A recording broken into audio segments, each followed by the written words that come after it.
ridiculous in here. It's ridiculously hot. It's so hot. There is no reason. Like there should be no reason to be this hot.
What up? What up, though? What up, though? Yeah.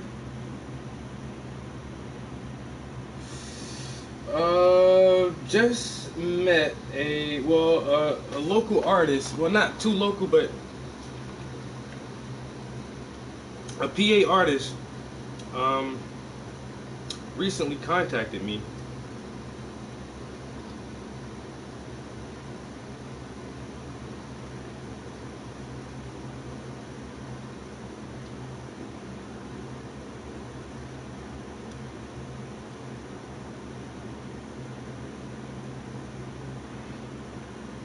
So I'm trying to get them some links to my stuff. Yo, Rasta!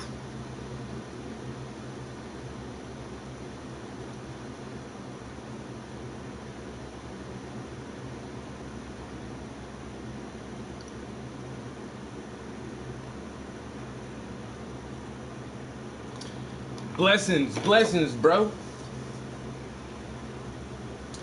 You know what I'm saying? I don't fuck with nothing but the elite. We the upper echelon in this thing, yo. That's all we are, yo. The best of the best.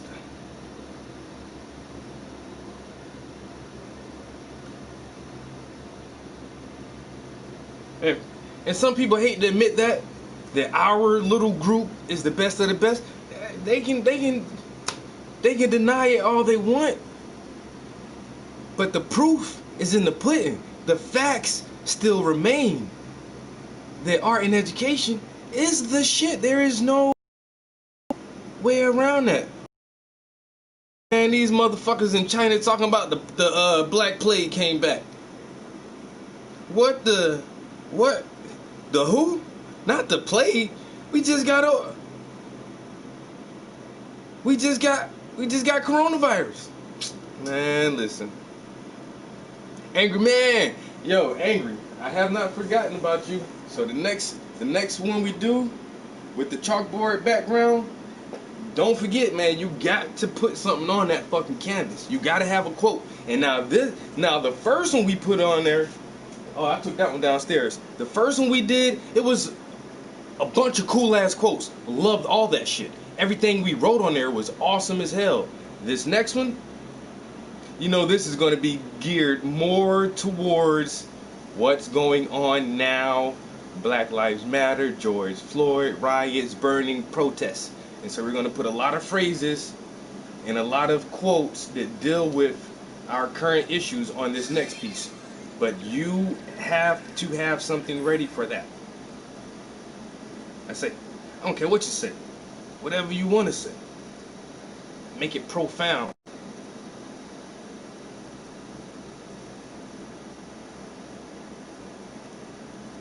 I don't know why I'm in such a good mood this afternoon, guys. I just feel good, even though it's hot as balls in the studio.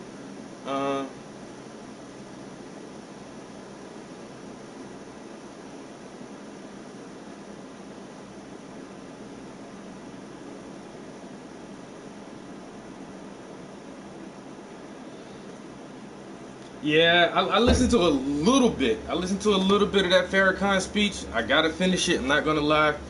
Not a really huge fan of the Nation of Islam. I do not follow them like that. I do not follow Farrakhan like that. But at the same time, I do like the structure of their organization. They don't ask for handouts. They got their own schools, their own businesses, their own everything. The Nation of Islam is a nation within a nation. And that's a fucking marvelous idea. But it's the whole Allah, God, religious part that, like, man, no, it seems kind of like a cult to me. Hell, even goddamn Malcolm X left that shit after a while. You know what I'm saying? Just seems a little culty to me, but at the same time, I like a lot of their principles. I respect a lot of what they've done throughout the years. I respect their diligence and their integrity and their self-sufficientness. Is that? I just butchered that shit. I really butchered that. But anyway, you know what I'm saying? Shit, the Nation of Islam, yeah, them black Muslims, bro. Black Muslims. But Farrakhan, it's fair that he's a Khan.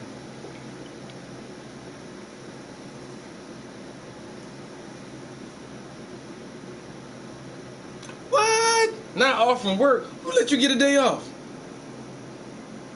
Huh? Ain't nobody notified me about that. Who let you get a day off? I'm gonna have to call your employee. And I'm gonna tell him too. No.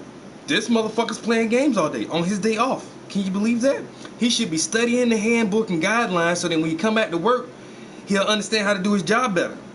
But no. No, he typed this shit on my screen. He said he ain't doing nothing but playing games all day because it's his day off. Who allowed that? Who let him get a day off? You did? I'll be down there in a minute. The Gemini. Conversations with myself. You right.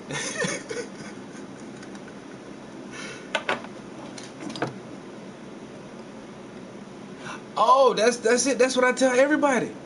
I don't give a fuck who presents knowledge to me. I don't give a fuck who you are, what walk of life you come from. If you have some knowledge and you're willing to give it to me, I'm going to accept that shit.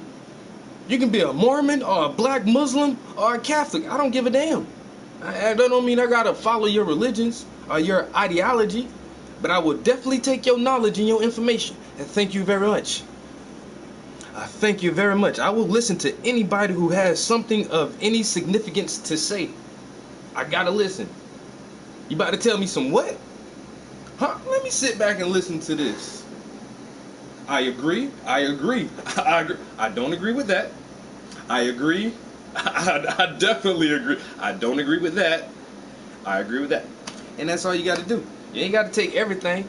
Because God said. I don't agree that God said it. I agree that we need some significant change, but I don't think this is ordained by some mystical sky godfather. Because he's not your real daddy. He's not your real father, because God only had one son. He said I only have one begotten son. And so anybody else who's a child of Christ, you're a fucking step kid. You're step children.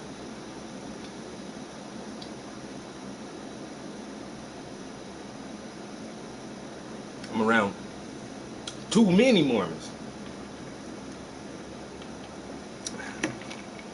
Would you like to hear the truth of the Mormon faith? No, thank you. You can have more than one wife. I'm listening. How does this more than one wife thing works out? It's basically like kidnapping, bondage, and slavery against women. I don't want no parts in that. No, thank you. No, y'all kidnap the women to. Oh no, no. I don't want to do that. My inner moral tells me that that is wrong. Now, I don't know how wrong you think it is, but for me, I think it's wrong. I think it's upsetting even. I get upset just thinking about how wrong it is. I try to get the little ones from the bottom first instead of getting the big ones on the top.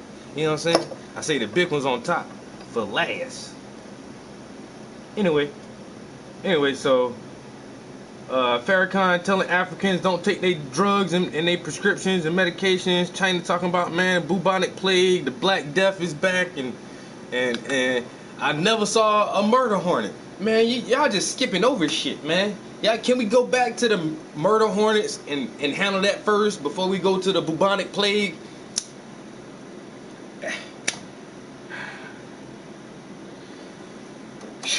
2020. How many more months we got left?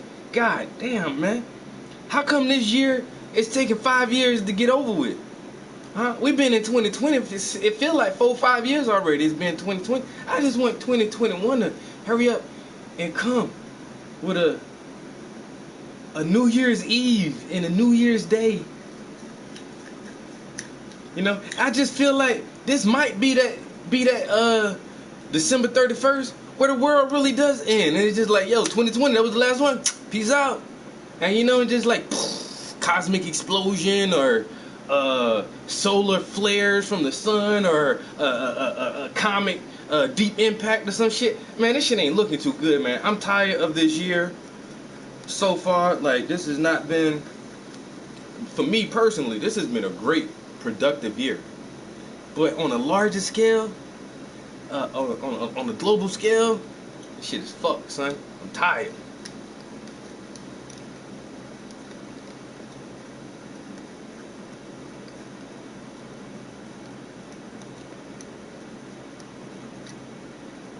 Stories are crazy. Sonata, I haven't watched Sonata in a while, yo. Ever since, I ain't gonna lie, yo. Sonata been doing this thing for a long time, but I really do think that by him taking Brother Polite under his wing, that shit really boosted Sonata's ratings and shit. And then once Brother Polite broke away, and not, I mean, they had like a little disagreement, some kind of weird ass beef between them, because Sonata knew Brother Polite since he was a young boy. But once Brother Polite stepped off and got his own platform and his voice got bigger and he started doing his own shit, yo, I just listened to him more. And I mean, Sonata put me on a lot of people. I ain't gonna lie, yo. Brother Polite, Young Pharaoh, Sada Umseti. He even had Immortal Technique on his show one time. You know what I'm saying? Sonata fuck with the enlightened intellectuals, and I like that. But I don't watch him. I don't watch his stuff as much as I used to. But I ain't gonna lie. Like initially, like after I watched the first Hidden Colors documentary, wow, my fire was lit, bro. My fire was lit, and I found Sonata. And I watched that nigga for months, like for months, yo. Sonata TV, and they get out there in Harlem and beat them streets and talk to the community, and they educate the community firsthand, like right there on the streets in the public. If you walking up, nigga, don't say nothing if you don't want to learn shit, because you about to walk into a classroom. You think you walking down a block, but you walking past the classroom, and if you stop, oh, you gonna learn some shit. You gonna find out some shit you ain't never know.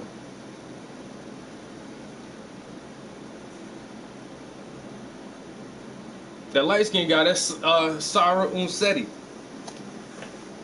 Yeah, I don't know. That the motherfucking light skinned dude be hype screaming and cursing real loud with the big ass beads around his neck. That's Sarah. Sarah.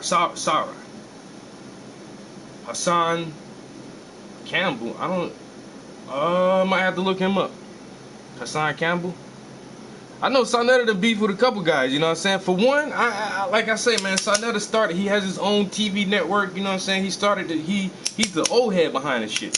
And it's like all the young boys he let come up in his little organization, he started beefing with some of them. I don't know. I don't get that. But at the same time, you know, everybody grows and matures, and personalities, ideas, concepts, opinions, all that shit change over time. You're not the same person you were 10 years ago. You don't think the same way you did 10 years ago, unless you're in your 80s or something, and your mentality and your world view isn't going to change. But if you're in your 20s, 30s, and 40s, if you're 40 and you still think the same way you did when you were 30, you have not made progress. If you're 30 and you think the same way you did when you were 20, you have not made progress. You know what I'm saying? So, by Sarnetta bringing a lot of these guys up and giving them a platform, and then, you know, down the line, they have disagreements and things like that. It's because niggas change, motherfuckers grow up, their ideas change, and it is what it is. And this is Ginger Ale and Jose Cuervo, and it's hitting the spot right now. I ain't even gonna lie, yo. This shit tastes like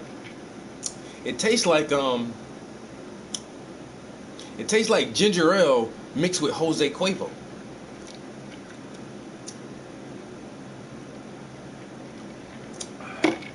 And there is something special about that. I can't quite put my finger on it, but there's something special about that drink. Next time I go to a bar, I might have to ask for that. Can I get a double shot of Jose Cuervo with a splash of ginger ale? So now what we're gonna do is we're gonna light this water pipe, is what it's known as, and this is tobacco in here. At 15, that's when. What happened when who was 15? When Polite was 15, that's when he got with Sarnetta? I know Polite was with Sarnetta for a while, yo.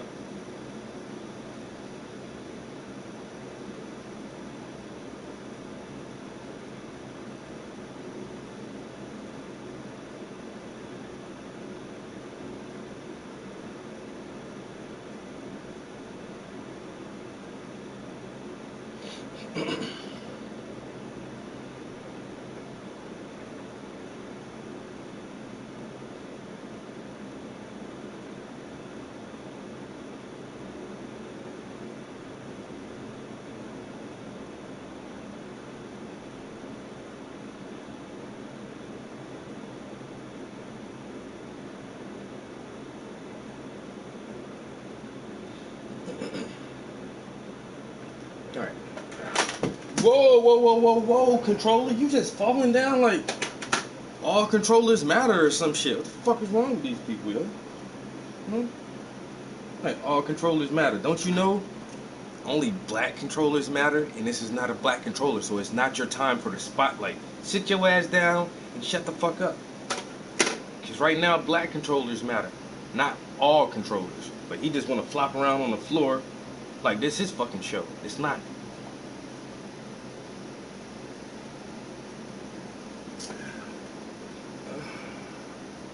Started talking about Farrakhan. What? Bamata molesting Hassan Campbell. What? Oh, Bambaataa. I already said, what the fuck does that say? African Bambaataa molested who?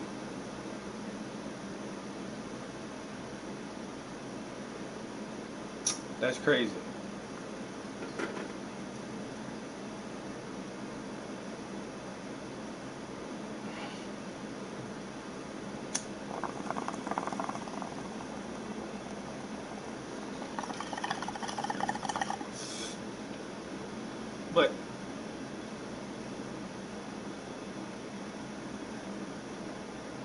thought Bambaataa was one of the fucking originators of hip hop, yo.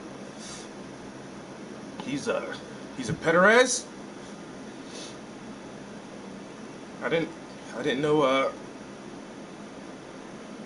Folk, it's hot. You see how I'm shining? You see the shine on my face? That's heat. And I'm trying not to cough. Fuck.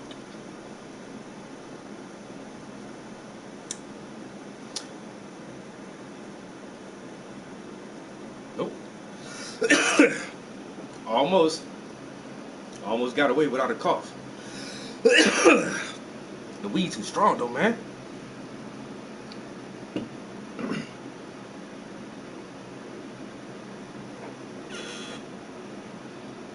I'll get to it. Sonetta said Bambaataa is a pederast.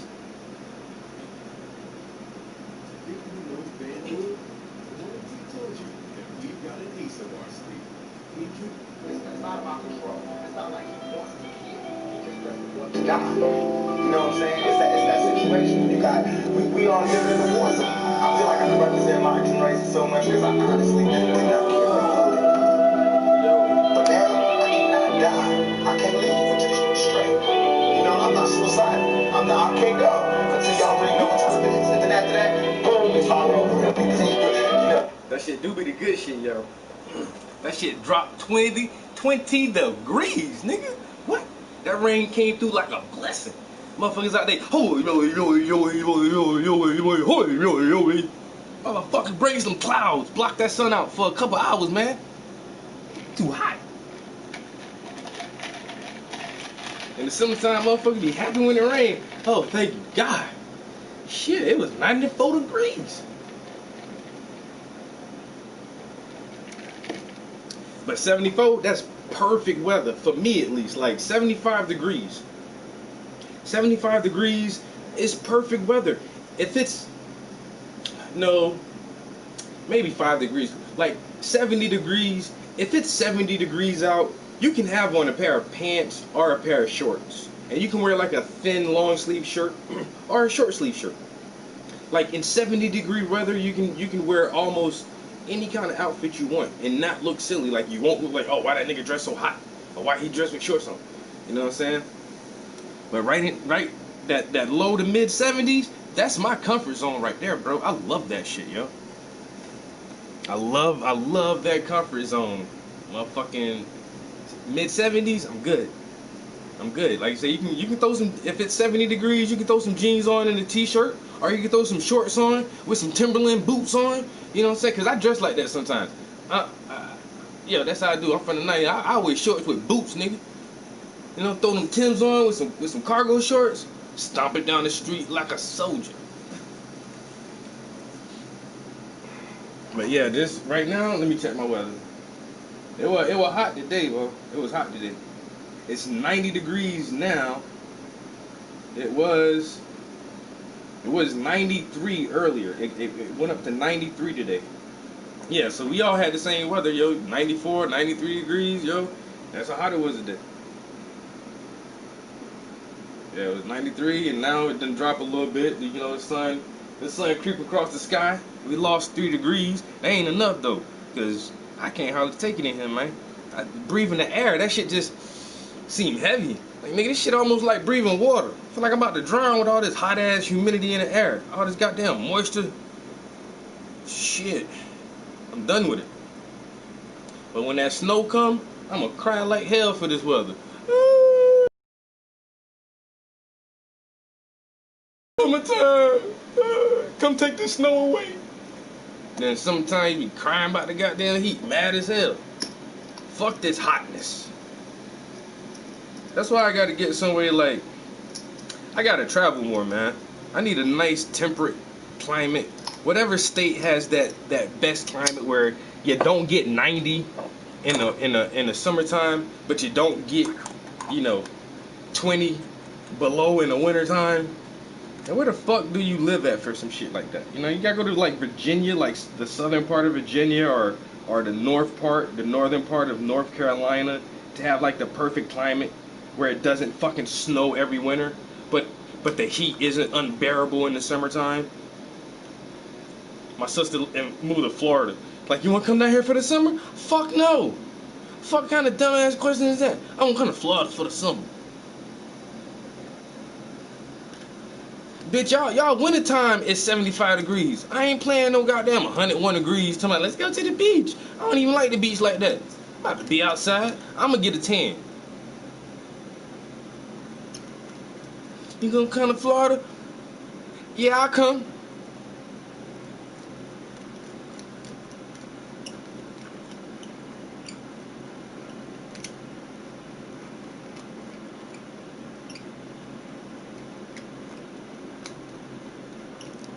What? Y'all wear masks outside? Man, y'all getting fooled by that goddamn coronavirus hoax.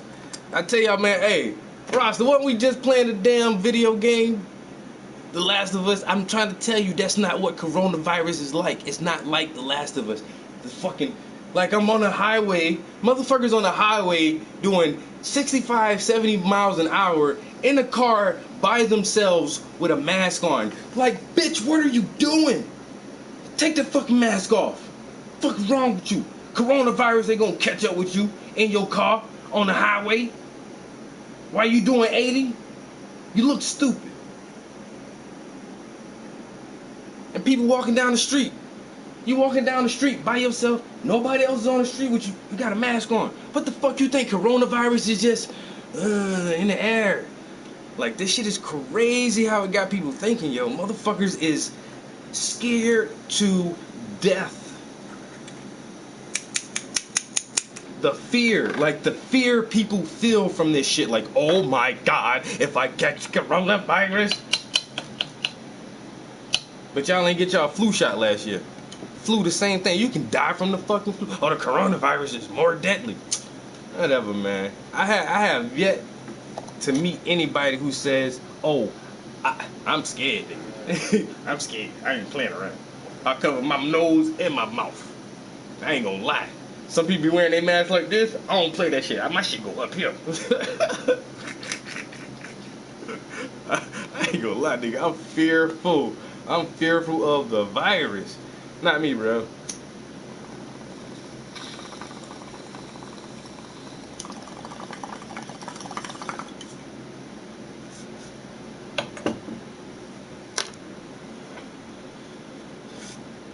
I feel like I'm fucking healthy for my age for my age group.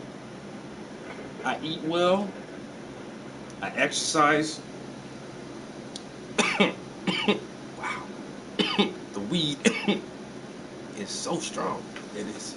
It is. It's so strong. But I feel like I have a pretty robust immune system. I just do. You know? I hardly ever get sick. And if I do have any kind of ailments or anything, I go to the doctor immediately to get anything checked out. Any kind of pain or cramp or I don't give a fuck what it is. I had like some major shit go down last year, and I was going to the doctor for everything. I'm getting all kind of tests because I'm trying to figure out what the fuck is going on with my body, yo. That shit was weird. And then it just came back like, you know, this and this and blah, blah, blah, but you good. I'm like, I better be good. Better not die in 6 months. And you're like, nah, you good. I went back for my checkup a little while ago. Fucking healthy. You know what I'm saying? I'm not fearful of no fucking coronavirus, yo. This shit is weird as fuck. Once again, yo.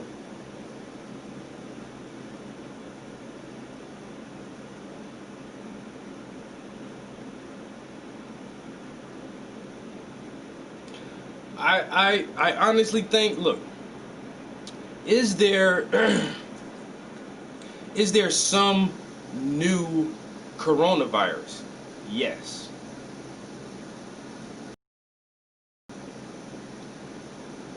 The type of virus that it is well known to men We've known about these types of viruses for a century. It's not like this is something we've never seen before. We know about things like this that spontaneously generate in nature, mutate, and that can affect humans and jump from person to person.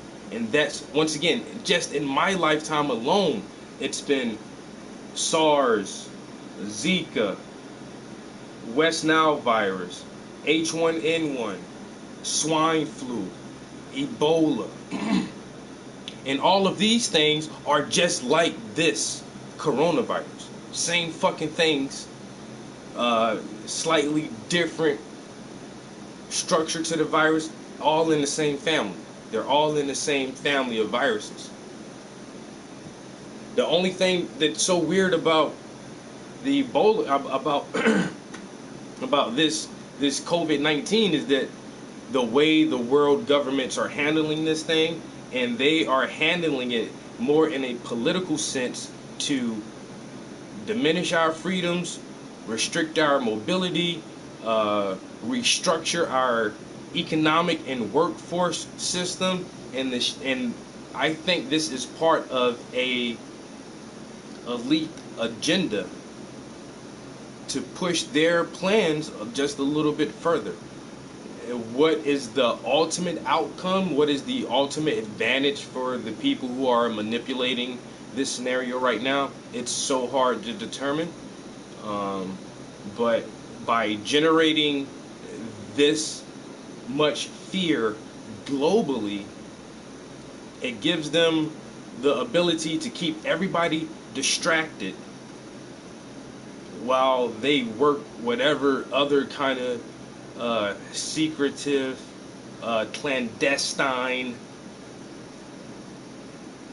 conspiracies that they're conjuring up. So, is this virus real? It may absolutely be real. Is it as deadly and as contagious as the media has portrayed it to be? I highly doubt it. Are the numbers being fudged and faked and falsified? Almost absolutely. And are they using this as a tactic to keep people in a constant state of fear? Absolutely.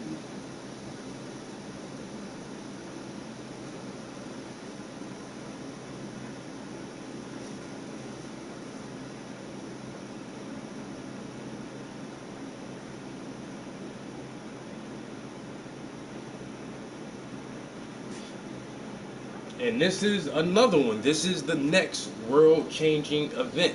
And 9/11, I have to say that that 9/11 was the biggest contrived event that pushed forward their agenda, where it seems like we're protecting ourselves against a non-tangible enemy, which we labeled terrorism. Terrorism. The terrorists are going to get everybody. Now you got Homeland Defense, TSA, and FEMA, and PDD 51. Why? Because of 9/11.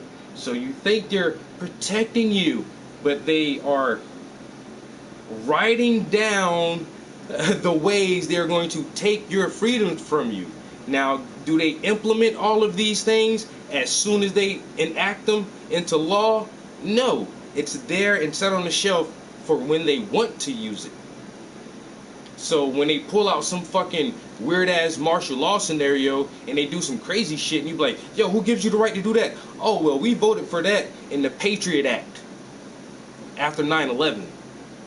We put that in the Patriot Act, and now it gives us the ability to take your personal property, your home and automobile, In a scenario of a national emergency, we can take your own personal property and use it for military purposes if we see fit.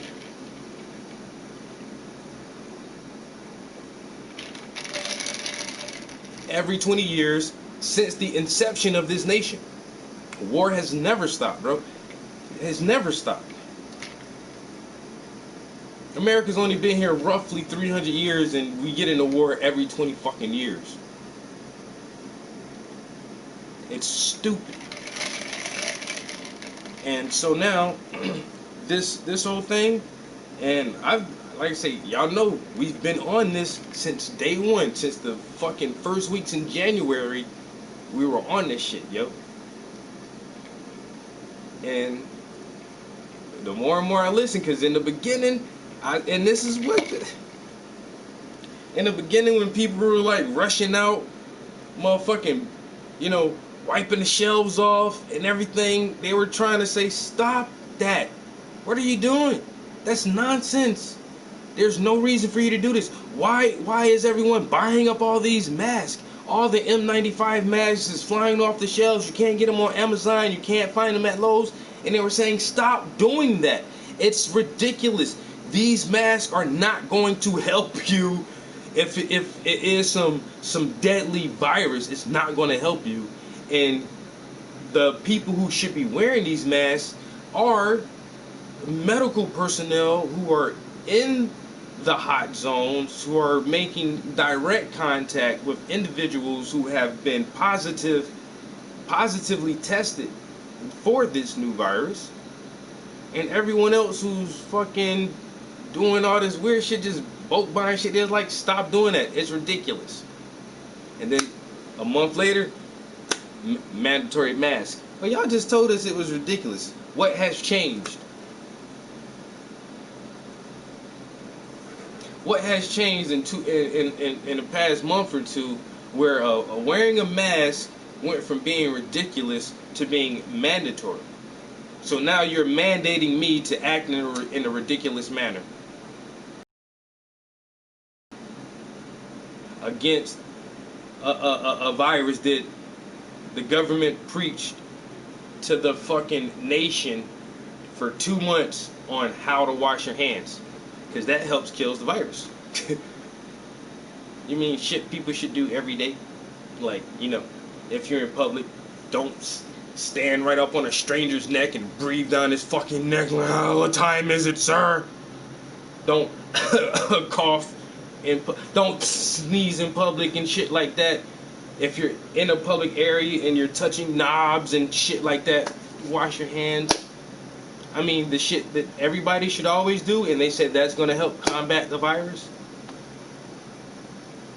And then they have this whole nation shutdown, lock-in, martial law, medical martial law, not a military martial law, but a medical martial law. And that's why they kept saying we're fighting a war against this COVID, and it's a war, and we have to win this battle, and it's going to be an uphill battle, but we have to flatten the curve, and it's going to be a hard fight to flatten this curve. And so they kept using these military terms and these war terms in order for people to accept a medical martial law lockdown.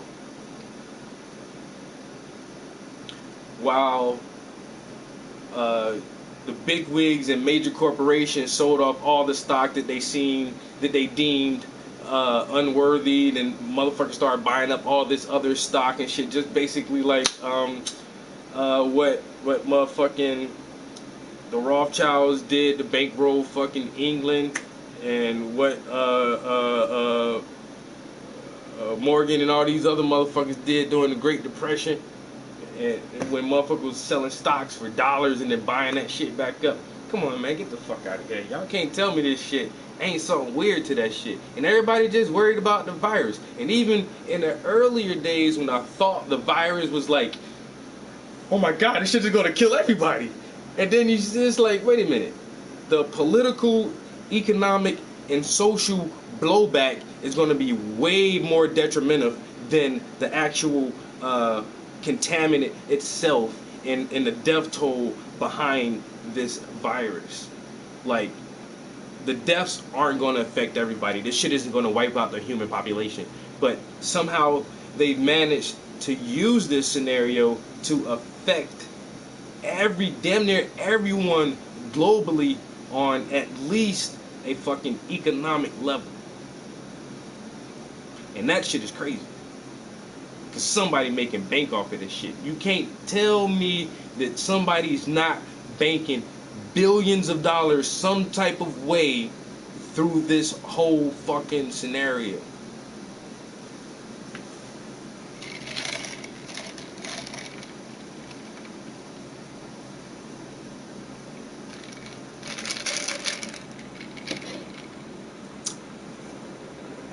Damn, I should have wrote that shit on the canvas. We as people spit when we talk more than you think.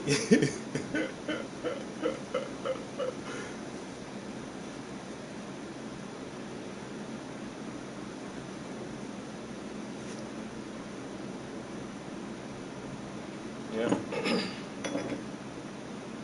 I don't know, we're living in a crazy time, but people are, you know, one thing I can say, man, you know, I've been reading before the internet, and I'm honestly thankful that I am able to appreciate the acquisition of knowledge without using a device, a technological device. You know what I'm saying? So the internet generation, for a long time, this shit was just fun. But now, motherfuckers, more and more and more people do use the internet as a tool. And it is a awesome tool if more people use it as a tool. Because we can educate our damn selves now. We can learn anything about any country or any place or any situation or any part of history that we want to know. All you gotta do is take the time and search for that shit. And it's way easier now because you can do that shit sitting on your couch. When I was a kid, you wanted to know some shit, if you only had a fucking Encyclopedia Britannica in the crib, you had to go to the library. And luckily we had one. I had Encyclopedia when I was a kid, yo, and read a lot of that shit. But motherfuckers waking up, man. Everybody is starting to see through the system. Nobody can deny the banking infrastructure. Nobody can deny the systems of white supremacy. Nobody can deny that our government has been broken down to basically a facade, and like more and more people see this shit, yo, and more people trust our officials less and less.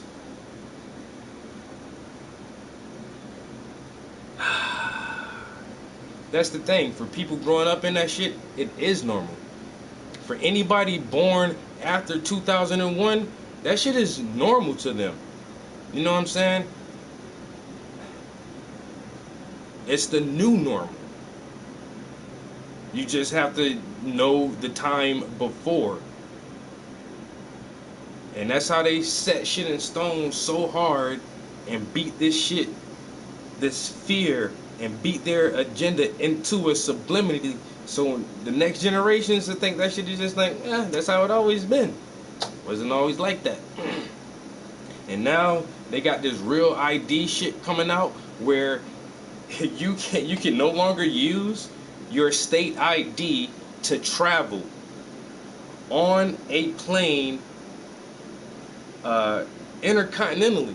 Like, you can't travel from New York to California. You can't get on a plane with only your state ID. It's done. You gotta have a real ID or a passport.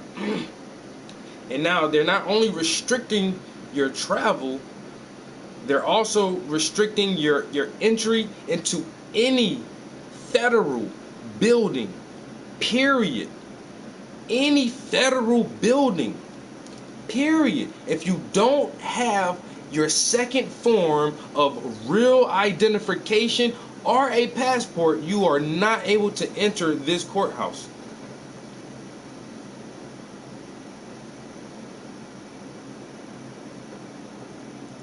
But years later, people will think that's normal. And it's not.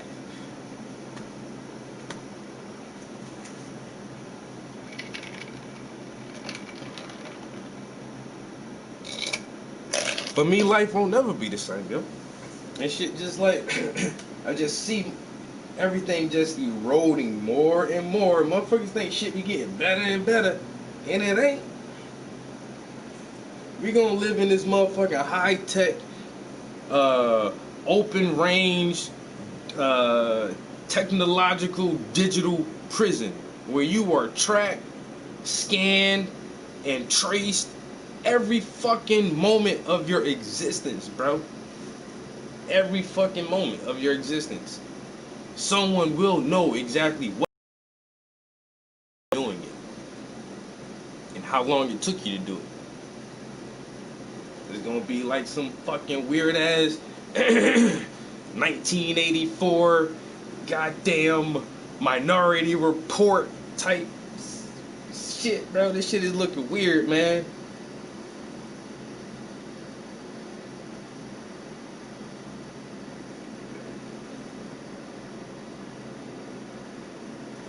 Arrest my owner. That's all it is. If I can't live free, if I can't live in the same space the next man, I don't want to be here. Because God has cursed me to see what life should be like.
Where you read that at? McDonald's closing back down? Because they were letting their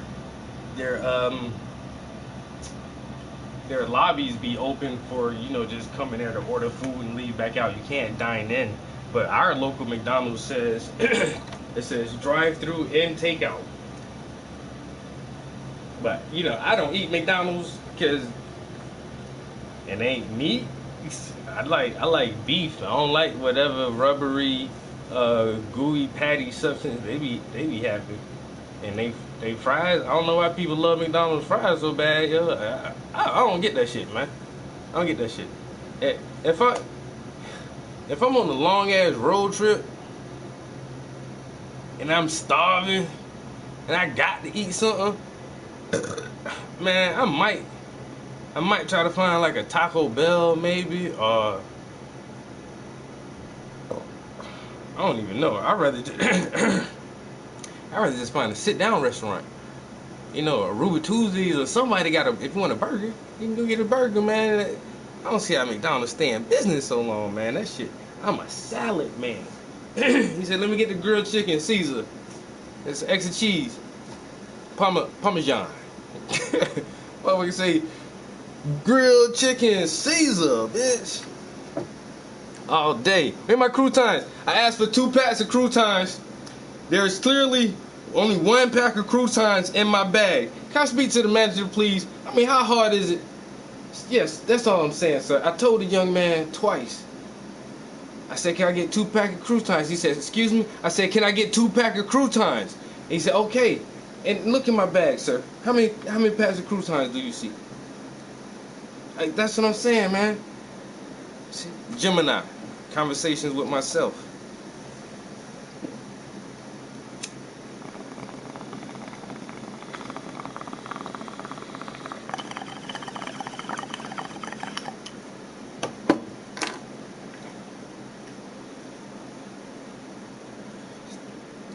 Wow. I got a burger with no burger one time, y'all. I remember that shit back in the day. Went to a Hardee's. I'm from down south. They got Hardee's down that shit, yo. Ordered whatever burger meal. I drive off. Like I say, I was hungry. I wasn't trying to take that shit somewhere and eat it. I'm eating that bitch in the car, yo. I was hungry as fuck. I bit into that shit.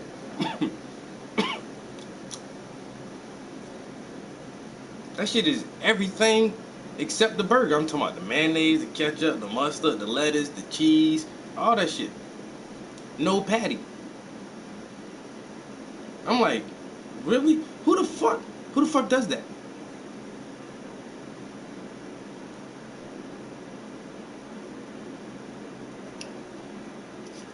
That real meat too expensive, bro. Everybody want that Wagyu burger now. I drink this whole fucking cup.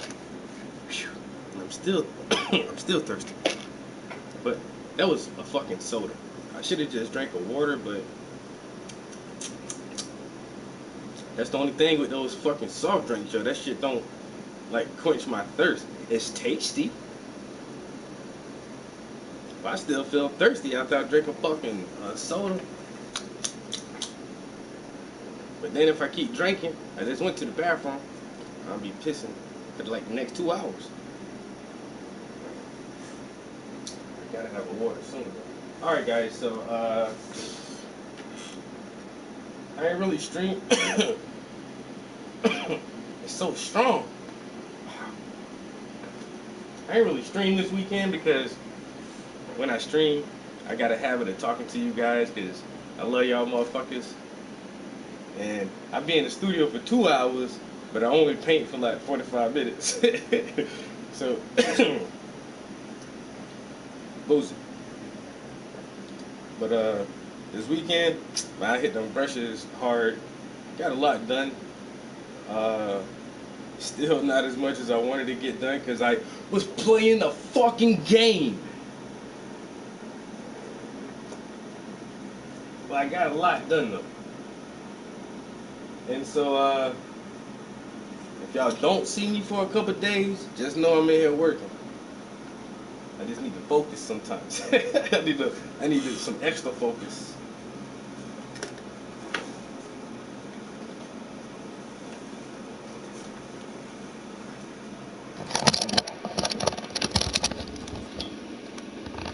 But worked on the earrings and the lace some more. Worked on their beaded necklace and the ornaments.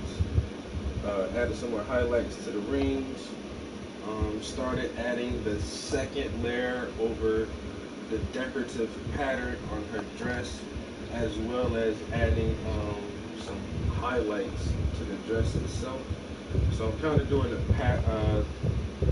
that mustard color and the blue at the same time, trying to work my way down. Went ahead and added the second layer of details to her arm bracelets. So that'll be ready for the third layer of details coming up shortly. And so we're making good progress. So I'm going to continue using these same set of colors here, the blues and the mustard color, and I'm going to work my way through those real quick. And then when you come back, I already tried to do the next. So this is like the third layer already. So essentially, um, these like that with a little more highlights, like that one right there to the top, and even that one's gonna have some more highlights on it. But it's just trying to get my colors squared away, make sure I know which colors I was gonna use. But that looks good right there. That really looks like it's, like stitched onto the dress. Still a little more details on there too. I'm gonna add some more blue in there, and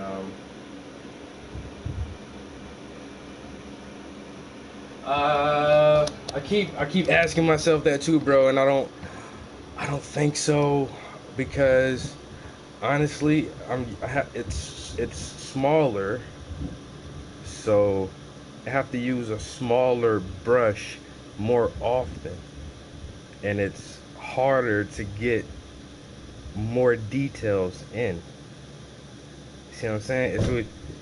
God damn, why did that scare me so much just now? I jumped a little bit, guys. Y'all saw that? But the fan just made the door close. But it's like spooky ghost. Oh no, it's just the wind.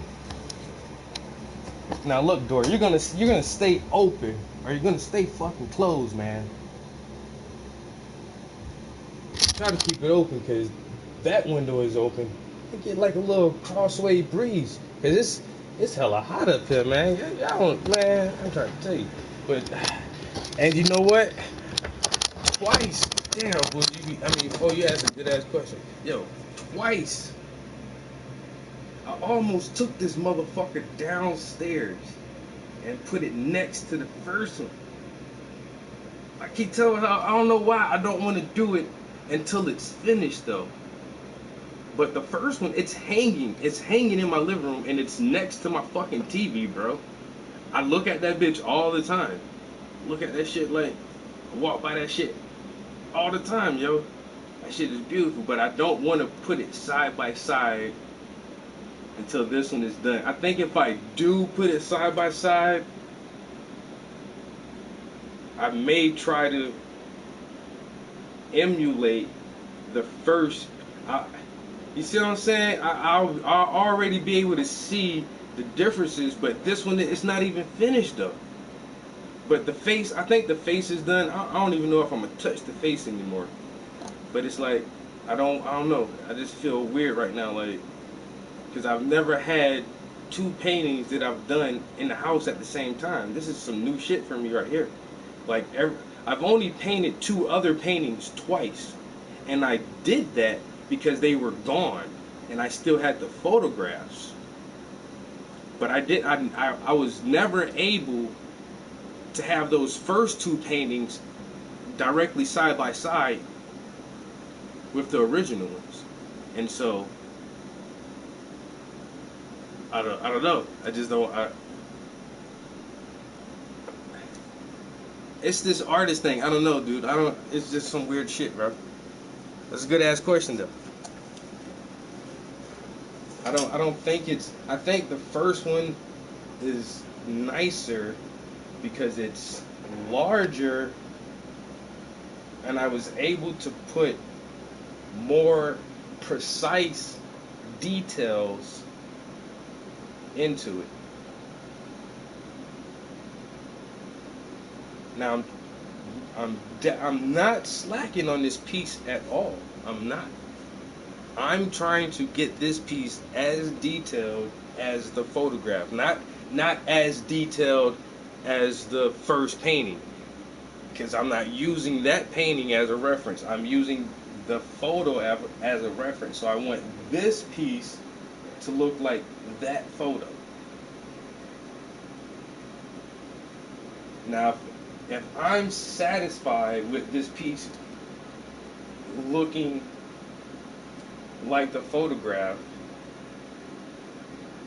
then I want to see them side by side and see the color tone difference, the hue difference, the level of detail, if you know everything is in the same position, like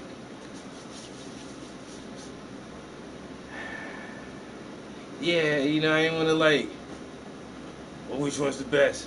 Like, uh, you're just different because you're shorter. That's all. Like, you're just as good. You're just smaller. There's nothing wrong with being smaller. I'm smaller. I'm smaller than fucking most people, and that's okay. You know, it's okay that this one is not as big as the first one.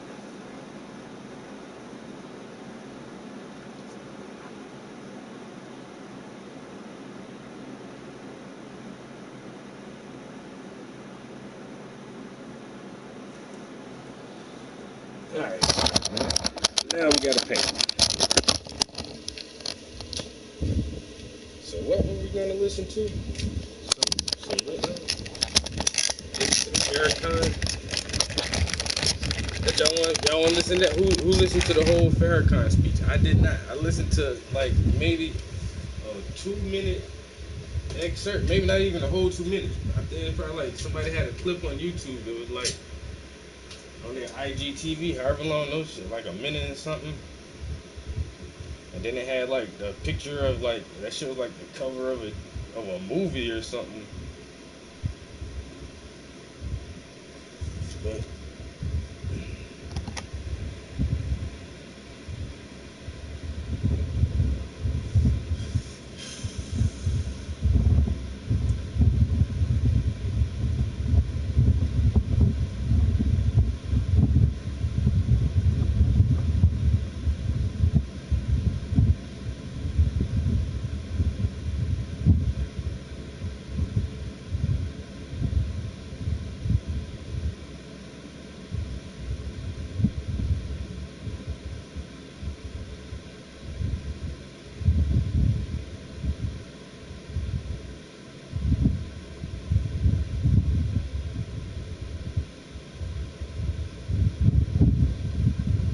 what the fuck is a criterion? Wait a minute, do I gotta look up a word?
The criterion is a noun.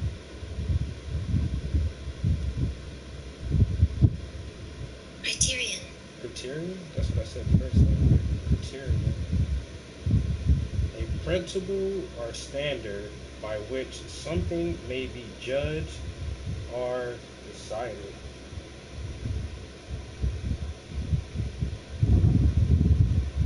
Criteria? What?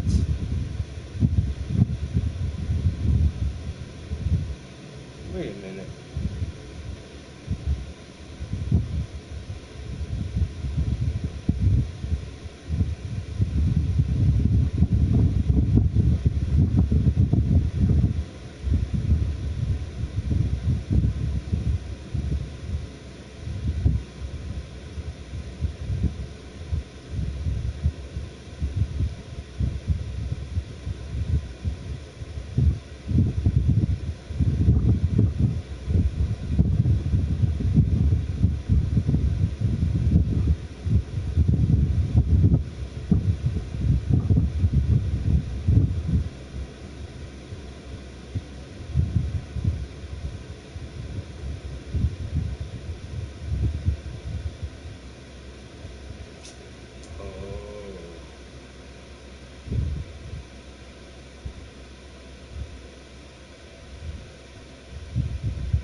I've never heard that word conjugated that way. Criterion? I thought it was only one way to say criterion. What?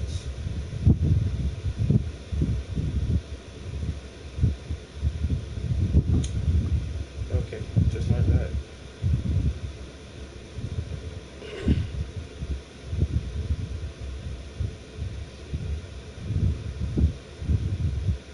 I don't think I've never used that word.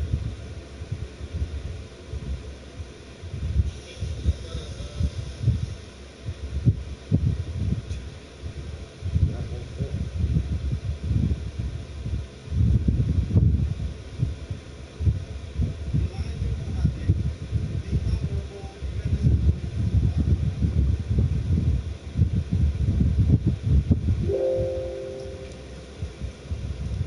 Got the mask on too.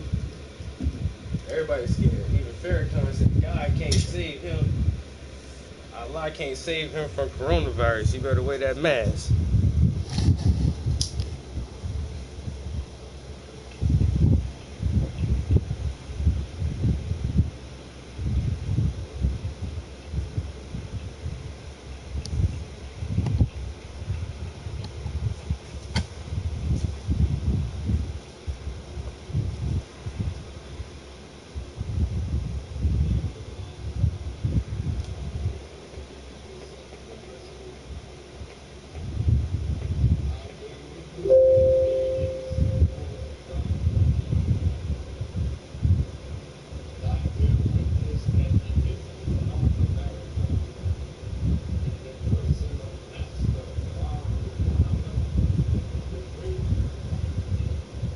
Why can't I hit it, dude? Why are you speaking so low?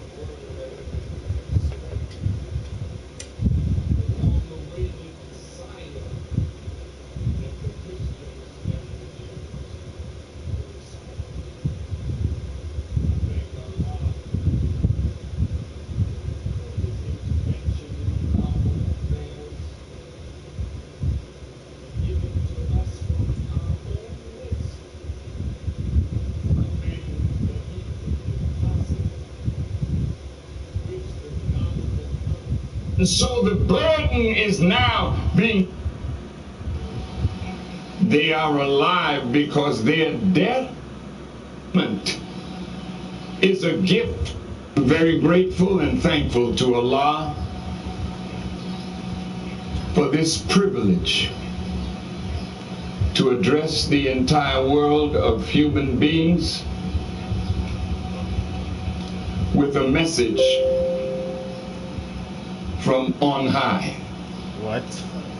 Wait a minute. A message that will answer all the questions that have been in your minds. Hey, whoa. He said he has a message from on high? What does that mean? So, is he saying that God, whatever he's about to say, like Allah told him to say this?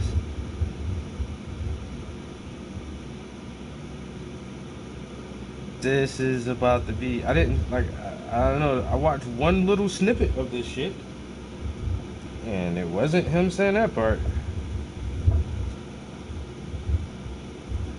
The last 5 months, it started with a member of the Nation of Islam giving his life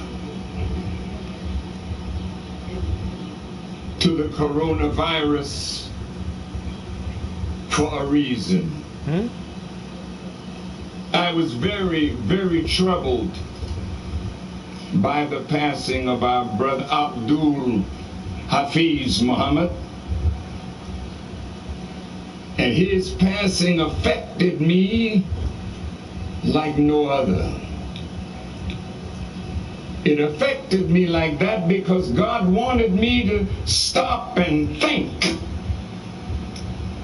because there was a message he wanted to give me that he wanted me to give to you.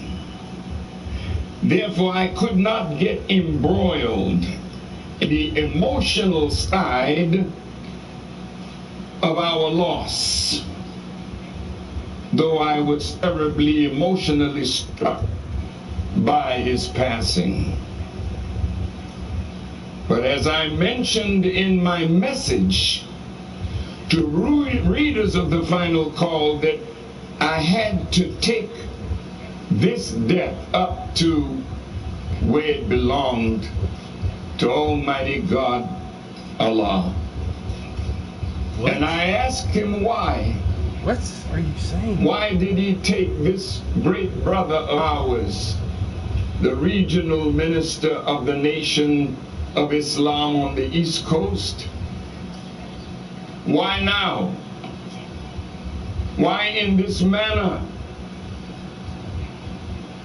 of the death caused by this coronavirus? I had to get answers. When you get lost in the emotion of your loss, the loss becomes harder to bear.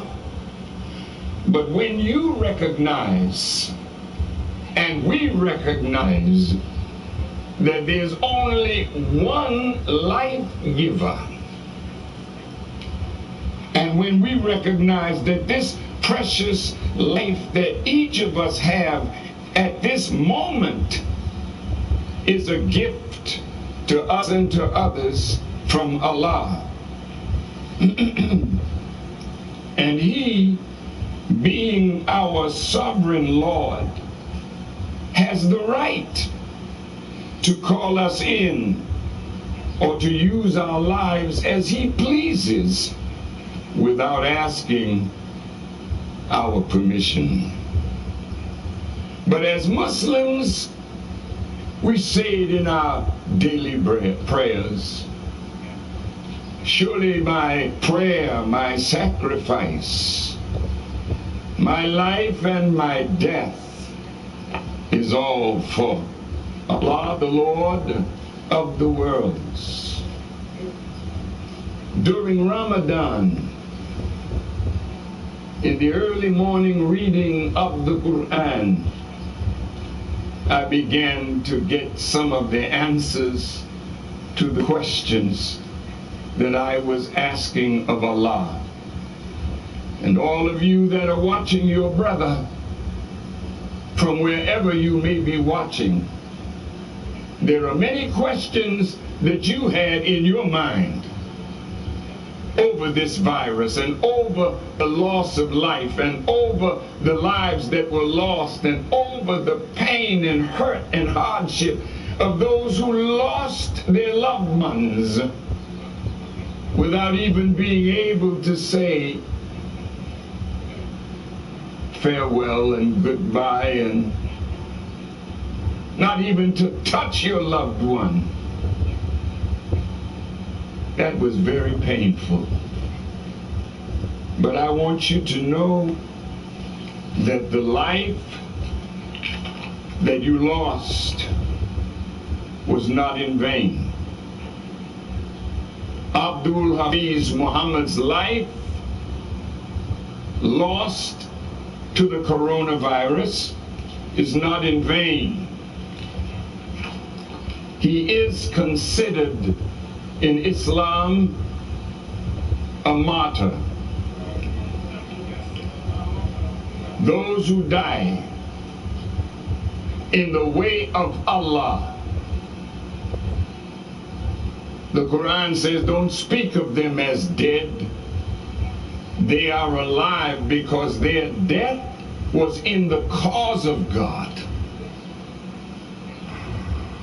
No one in this drama, from China to Iran to Italy to every country in the world whose people have been lost to this virus, there's no reason for us not to see them in the same light.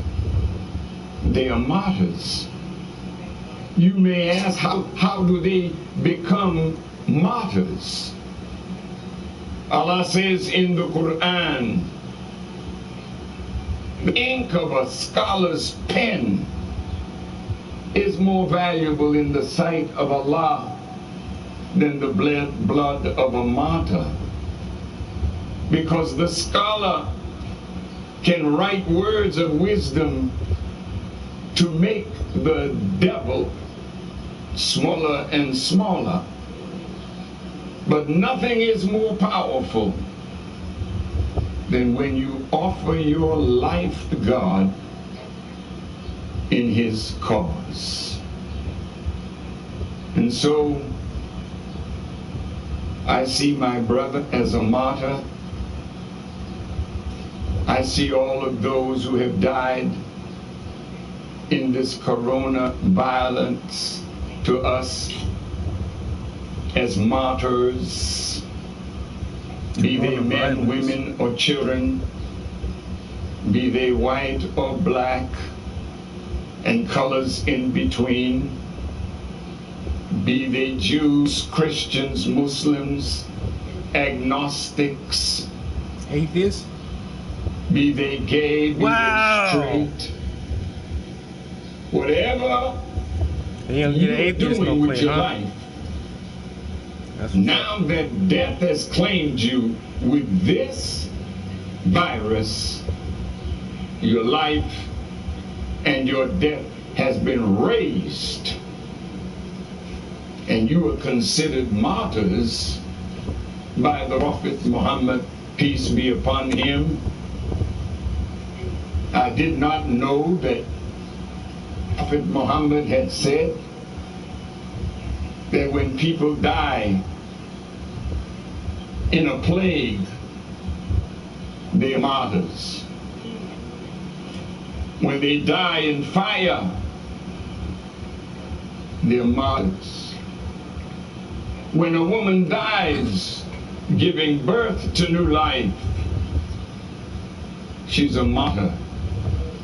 So I asked myself, what is the cause for which our brother Abdul Hafiz has returned to Allah, and what is the reason why all of these lives that are being lost and many more to come are martyred? What is the cause of this loss? Did God give you an answer? I want to hear this shit. What God say? Allah said, the reason I'm doing all of this to Do you you, know the Honorable Elijah Muhammad nigga, don't keep me in taught suspense. us that Master Fard Muhammad taught him that once every 50,000 years, two stars appear in the southeastern sky, a blue and a red. That blue and that red star is now present. What the fuck? It signals the coming of a universal change. Oh my God. This world that we have lived in, are living in, and soon will live in no more, has to go. And a divine change is on its way in. So when you're martyred to So you ask God, what is the reason all of this coronavirus is killing everybody, even good brother Abdul Muhammad Allah. I ain't gonna try to butcher his name no more than that. And you ask God, he said, God, why? And then he said, two other Muslims talked about some stars. And right now, these two stars is in the sky. So, did God tell you that's the answer to the stars? Or, I mean, where you get the star thing from? You just lost me, Farrakhan. It's Farrakhan, man. Damn, bro.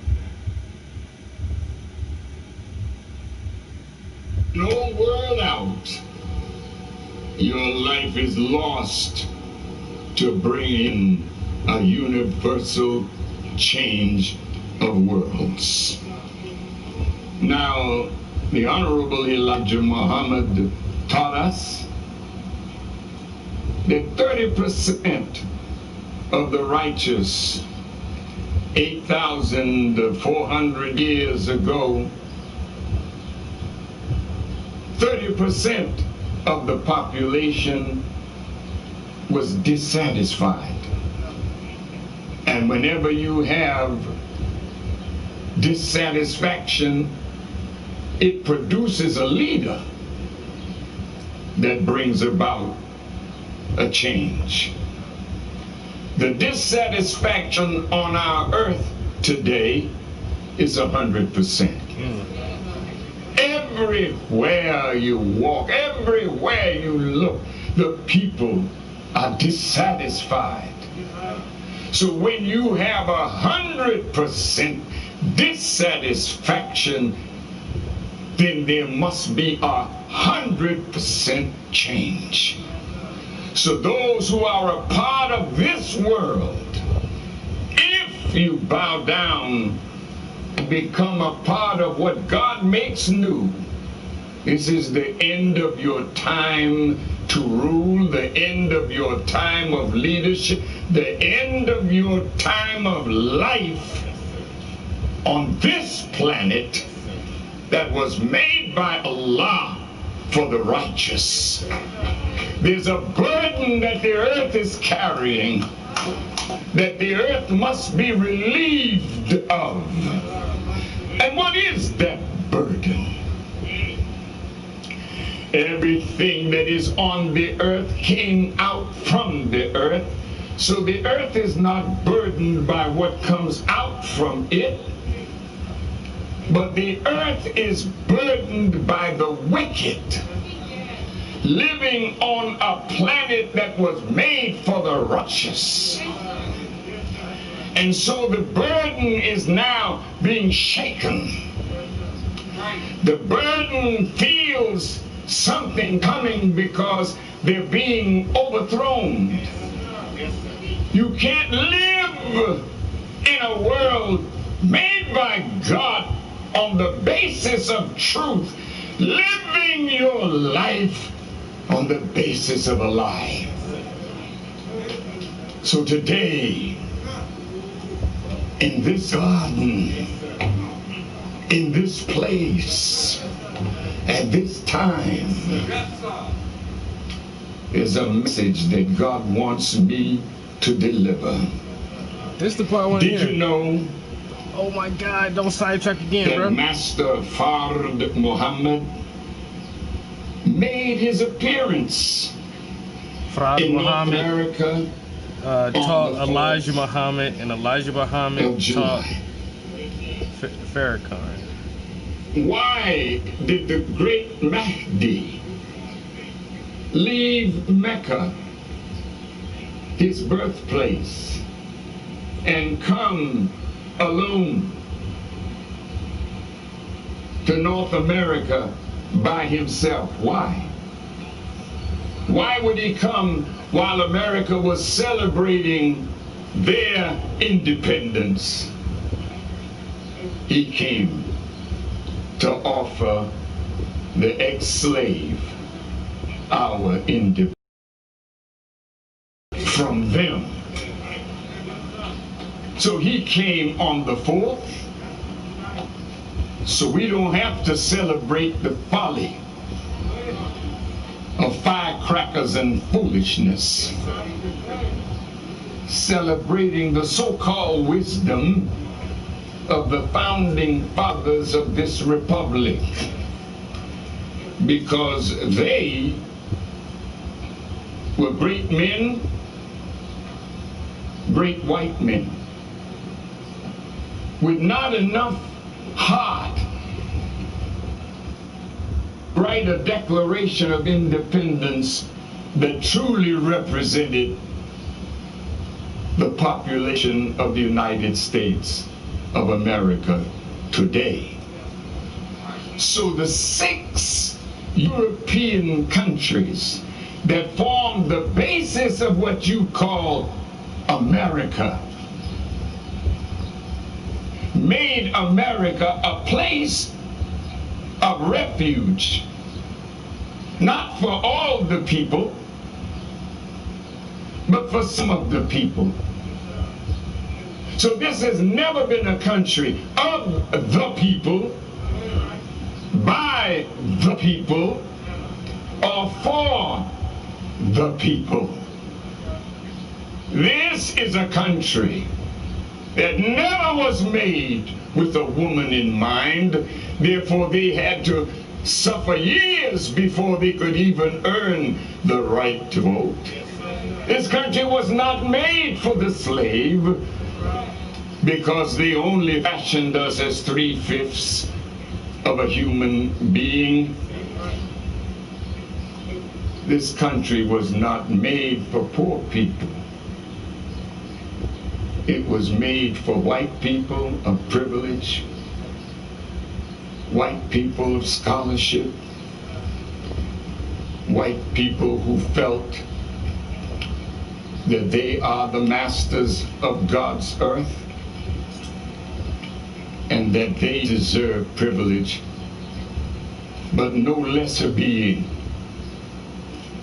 deserves that privilege.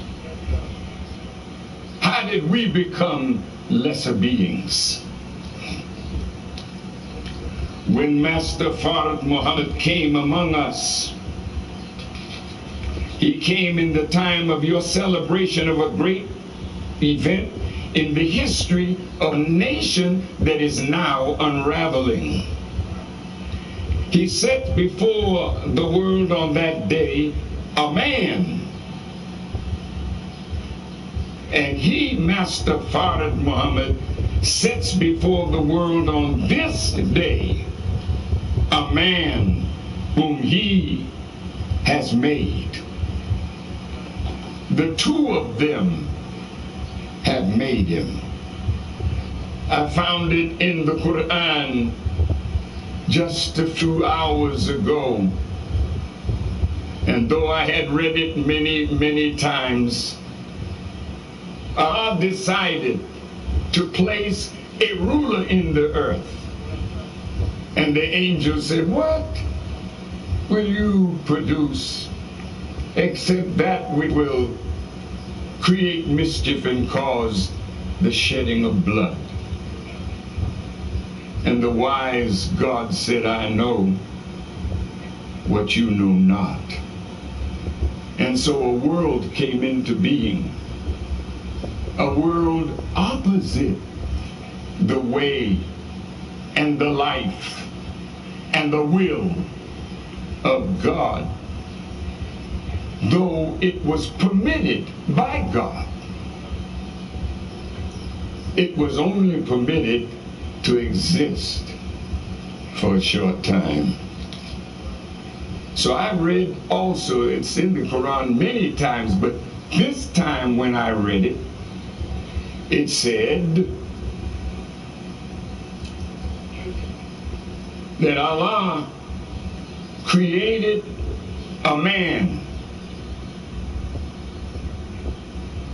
with his two hands.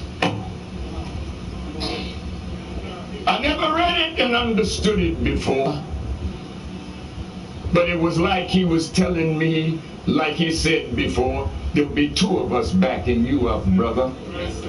Allah and myself. So those two men that you saw flying above your head today, as we celebrate the 90th birth anniversary of the Nation of Islam,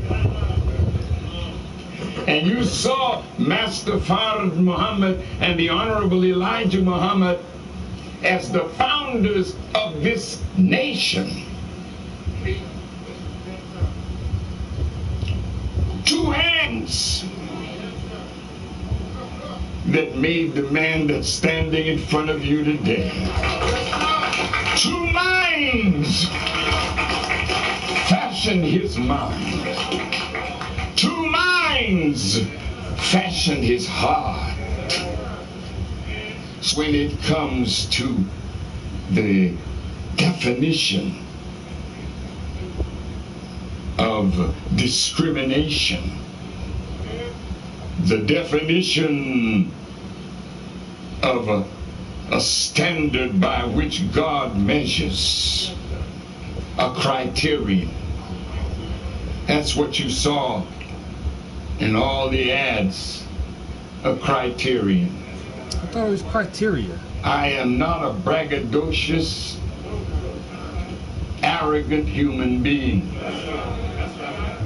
I am so glad that he guided me so gently over time that when I finally came into the true knowledge of who I am and what is my purpose in this life, that I could accept it Oh my God. and not be bowled over by it.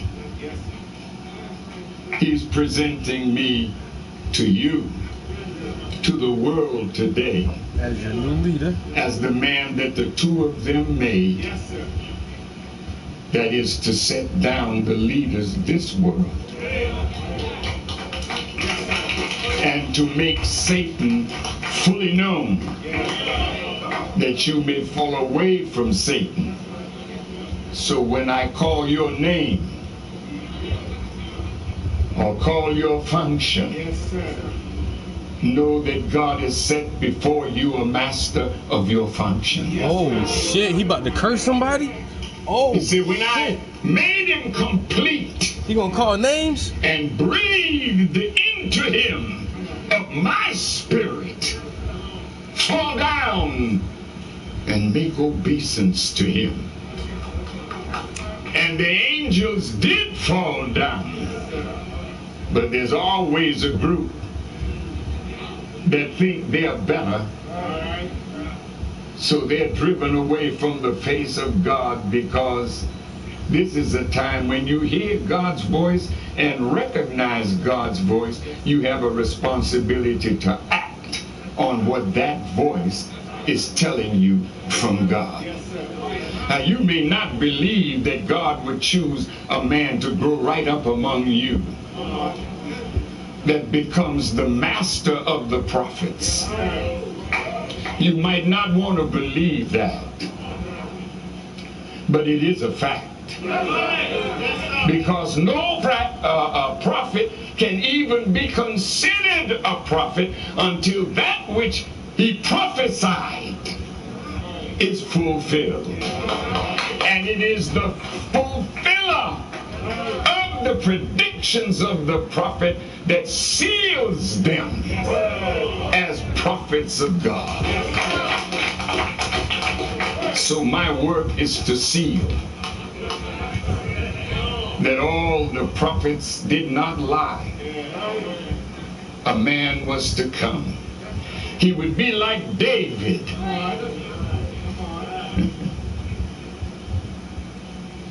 He played well on an instrument, but he was powerfully spiritual. I remember the Honorable Elijah Muhammad inviting me to his home after I appeared in a play that I had written called Organa, a Negro spelled backwards. And in that play that we wrote,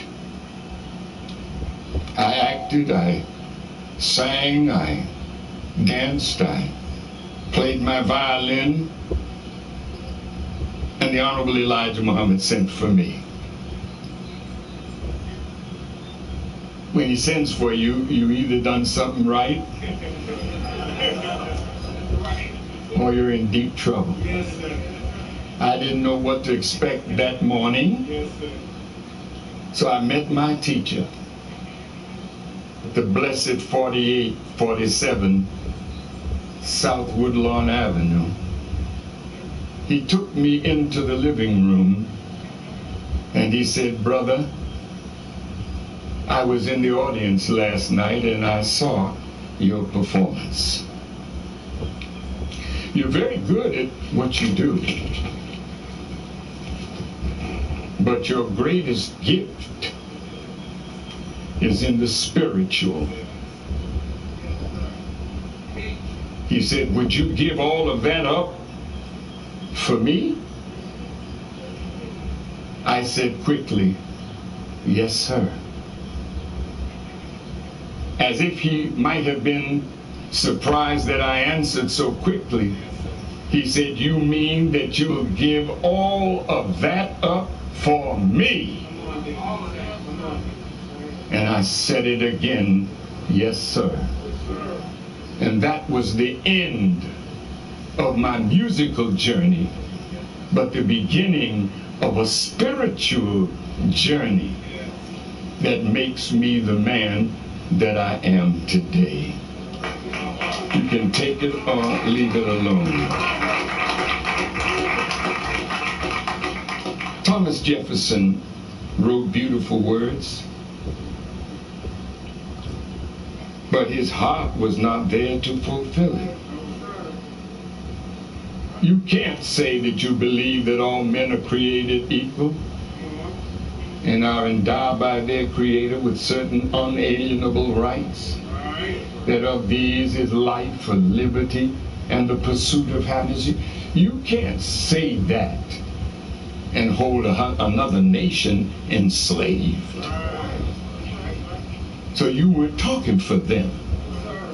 So the dog whistle in President Trump's cry, make America great again, under it is make America white again. And that's why the white nationalists and those of that mindset are fleeing to his call. But the question that we have to answer today is, are you a hypocrite, America?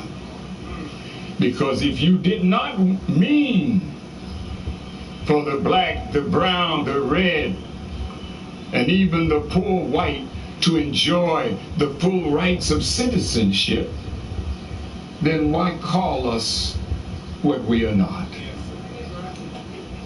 So now we have to call you out. You have to come on the carpet now. Don't talk to us with stupid words, because we are deeper than we once were. You can't pacify us with a smooth, crooked tongue. We know you. We've lived with you for 465 years. So either you mean what you say, or our covenant with death will be annulled, and our agreement with hell shall be destroyed.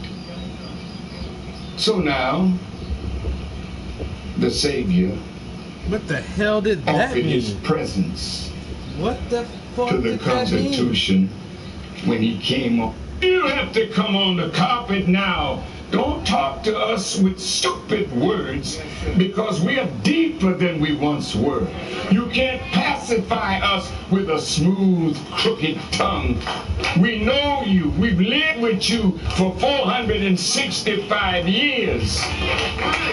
So either you mean what you say, or our covenant with death will be annulled, and our agreement with hell shall be destroyed. Our covenant with death, So now, and our agreement with hell. The Savior Wow. offered his presence to the Constitution when he came on the 4th. Right. But he offered us a heart that could fulfill those words. He was making us into a people that don't move on hate, that don't move on the evil of what people say or do. They move on the will of God. So we have invited you today into the garden to meet a nation that the Quran says is the best nation raised among men.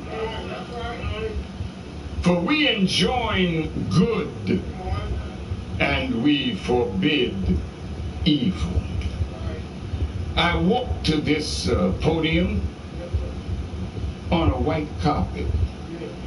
I refuse to walk on red, because all you world leaders, you got your power from shedding the blood of those that may have been in opposition to you. I come on a white. The fuck? Because in the 65 years of my being a student of the Honorable Elijah Muhammad, I have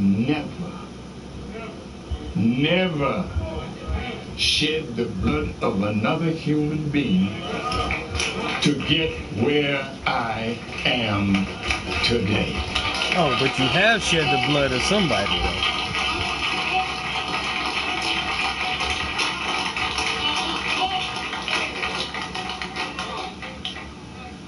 I've had 43 years, 20 before that, to prove as a student of the Honorable Elijah Muhammad that when he was not present, I would carry his teachings into practice and never harm another human being. So you could say I'm a hater, but you can't prove it. You can say I am a bigot, but you can't prove it. You can't say that I hate my homosexual, gay, lesbian, and queer and transgender brothers and sisters. You can't say that I hate them. Because I represent a God that came with the power to save.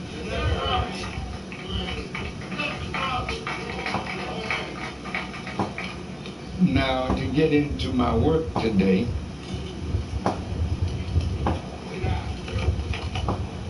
And these motherfuckers still think it's cool to pop firecrackers. Oh my God. you are very concerned about this pestilence. I'm going to take a little drink of water. It's hot up here.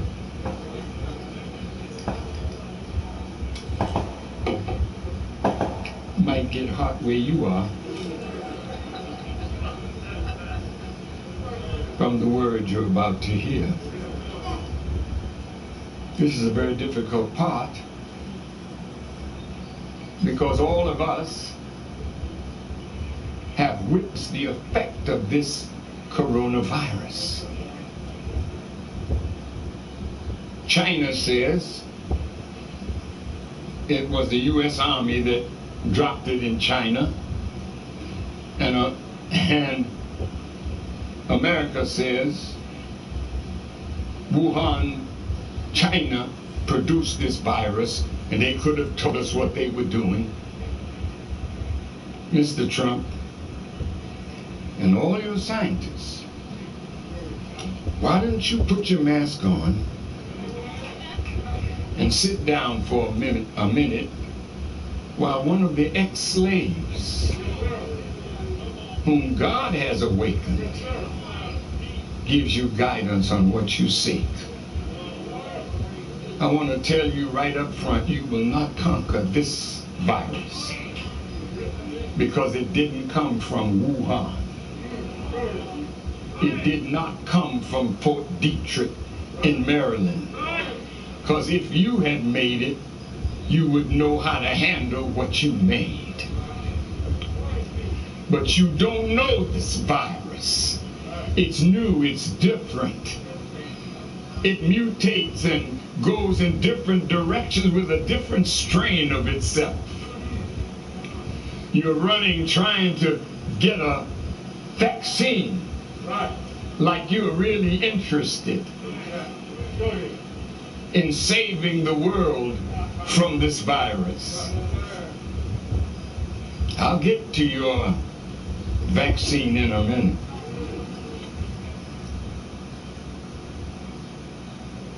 Mr. Trump was so happy Oh, my president was looking forward to re-election. The stock market had gone up to 3,000. But all of a sudden, without warning, something happened. And overnight,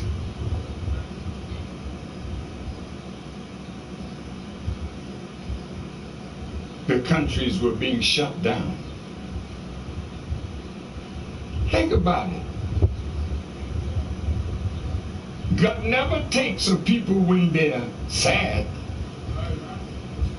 In the days of Noah, he waited till they were very happy, having marriages and getting drunk and having a good time. And that's when the flood came.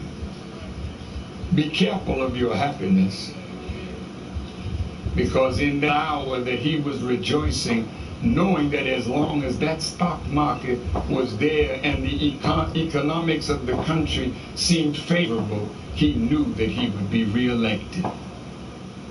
And all of a sudden, out of nowhere, an unseen thing shows you how you can get messed up from something you can't see. And you're preparing for all the things that you can see, but you have no preparation for the unseen. Because it's unseen does not mean that it's unreal. And the reality of COVID is what we're facing today. I say to my beloved family, brothers and sisters, we have to set an example. You find out they got your food, Farrakhan? I could not allow you to come out without a mask, as though because God has favored us that we are mask free, don't need it. That would make us followers of the foolishness of our government.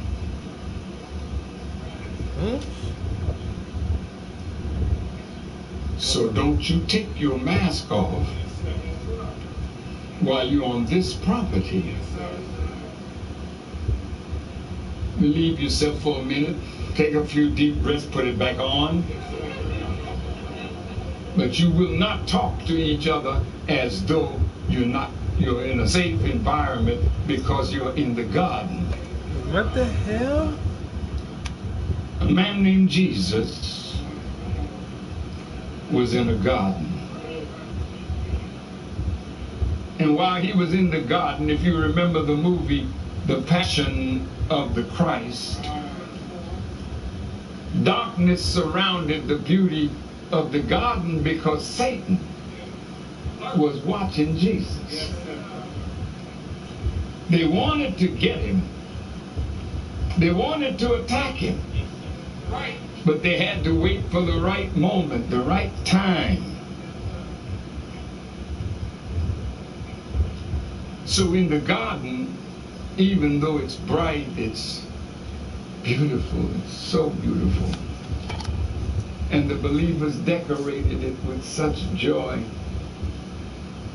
And you can feel the peace of God as you sit where you sit and walk these grounds, because the peace of God is with us.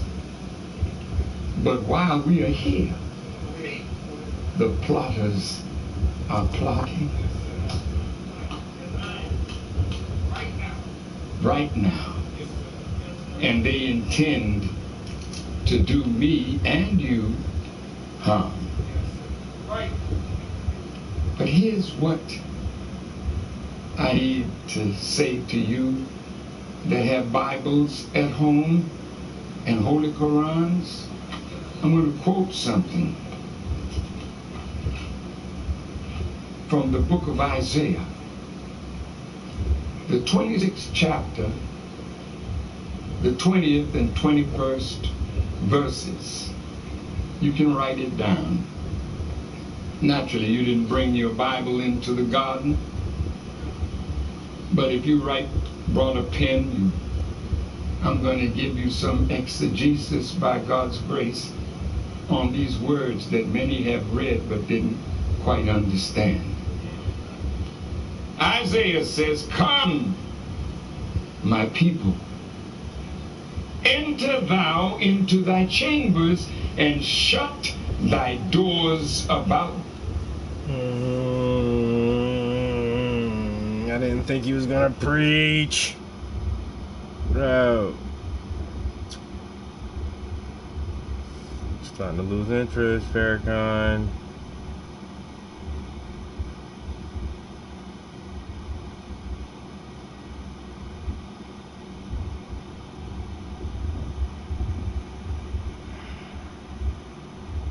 Isaiah, I know you didn't bring your Bibles with you. Yeah, motherfucker. We in the garden, bitch. You know, that one lady got her little Bible, the little Carrie Bible. It don't need a New Testament, though. Nobody don't like the Old Testament.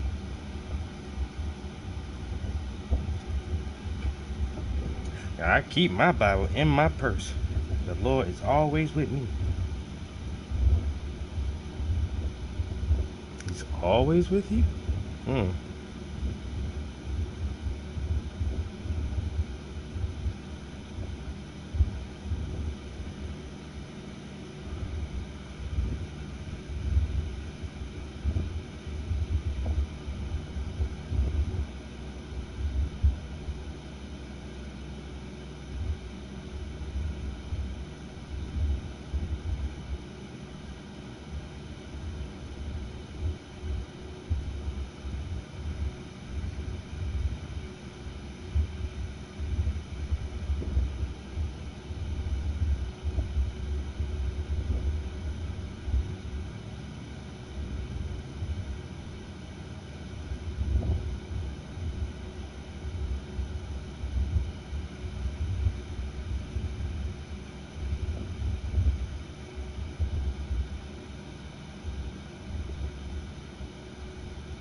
Yeah, I listened to about as much of that Farrakhan as I could, though.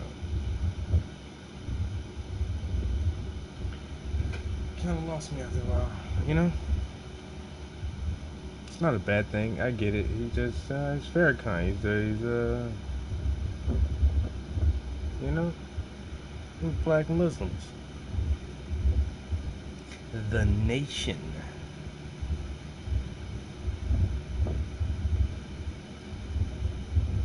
I say it again, though. Wish I had my own nation within the nation.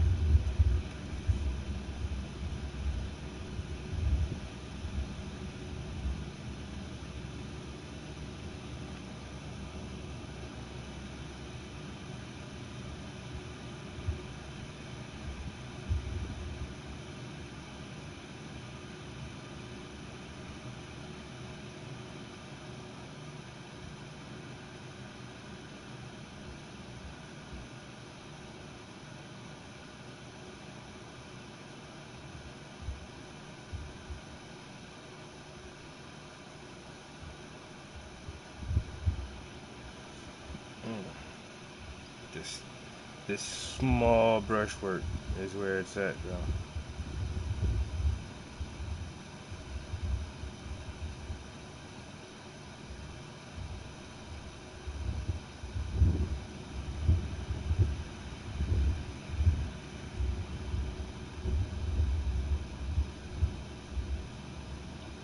Like I said, this is the major difference between this piece and the first piece. I have to use a smaller brush, a way smaller brush, more often.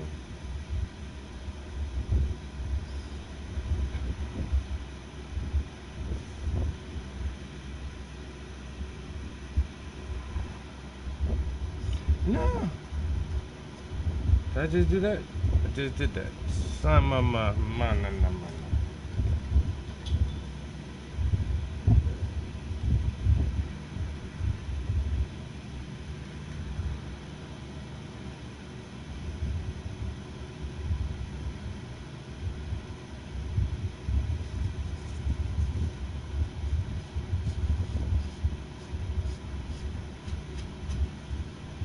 Alright. Got an eraser for paint. Oh, that's cool. You do got a paint eraser.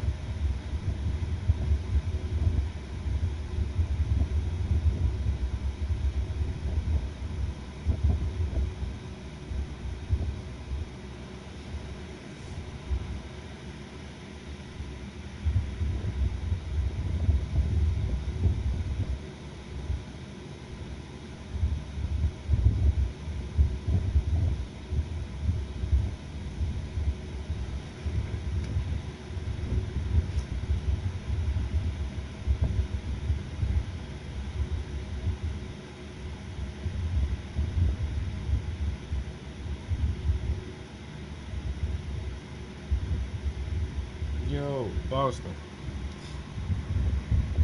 Get your hand on my pocket.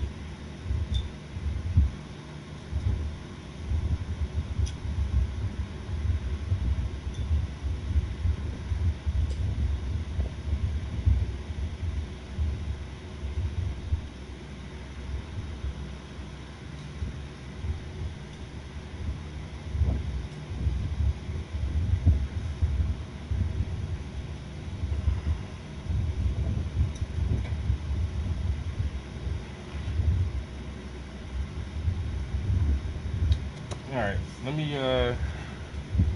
take a bathroom break. Hide yourself, as it were, for a little moment until the indignation be overpassed.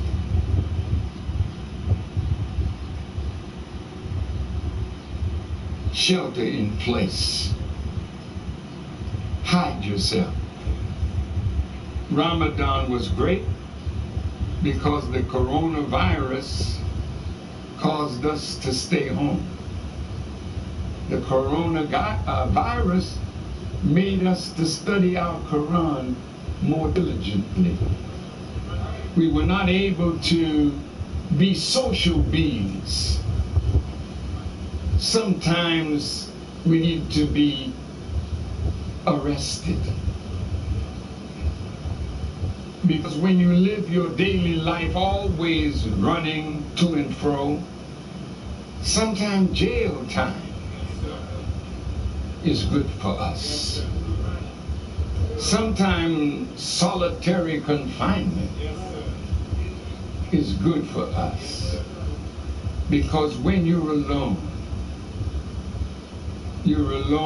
but you're with your Creator. You are never without His presence if you know how to reach Him.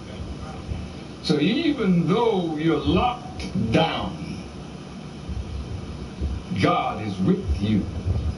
And if you seek Him, you will find Him. It was during the coronavirus lockdown during Ramadan that I was given this assignment.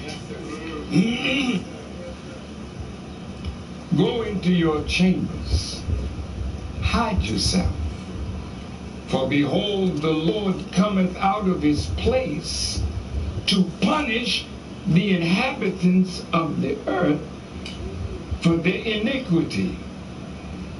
The earth also shall disclose her blood, and shall no more cover her slain. Let's dig into this. What is an inhabitant? God is coming out for the inhabitants, not of America, not of Africa, but of the whole earth. What are you coming out for, God? I come out of my place to punish the inhabitants of the earth for their iniquity. Let's look at definition. What is iniquity? It is when we not only sin, but we willfully sin, and even find delight in committing sin. And we have sinned to the point that God no longer strives with us, and our conscience is seared. In Hebrew, iniquity is guilt worthy of punishment. Sin is gross immorality or injustice, wickedness. Iniquity is when we not only sin, but we willfully sin and even find delight in it. Boy. Now you may say, that's not talking to me. Are you an inhabitant of the earth? Or do you live on Mars? Well, if you live on the earth, it's talking to you. It's talking to me. It's talking to us. Because none of us came into the garden without sin.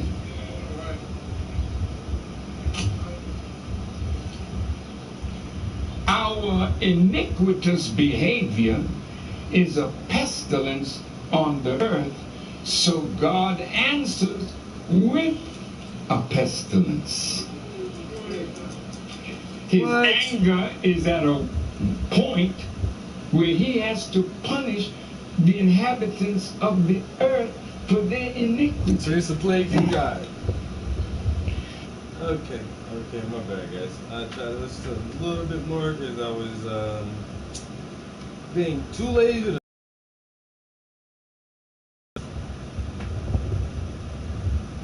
Up. Here's Steve Luckner saying coronavirus live coverage, more spikes in the numbers.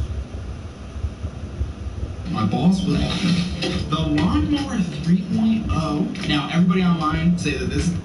All schools to reopen in August via Florida Day. I hadn't heard that. You know, something you're going to be hearing about more and more in the U.S. and depending on your country, I'm sure whatever country you're in, if it's not the U.S., I'm sure they're talking about this too, is what happens with schools. In the U.S., I know some school systems are supposed to start back up in August. I don't know that it's clear. Even if a school system has a plan right now, it might be very different because the situation can really change, you know, between now and August. So I don't know what's going to happen, but I'm seeing, a lot of colleges you're seeing more and more colleges say that they're going to have most or all of their classes be online and a lot of people not coming to campus. So that's happening. In terms of what's happening with the local schools in the U.S., I have no idea. Let me see if I can find something about that. I saw an article about, I saw a college article today that I thought was interesting.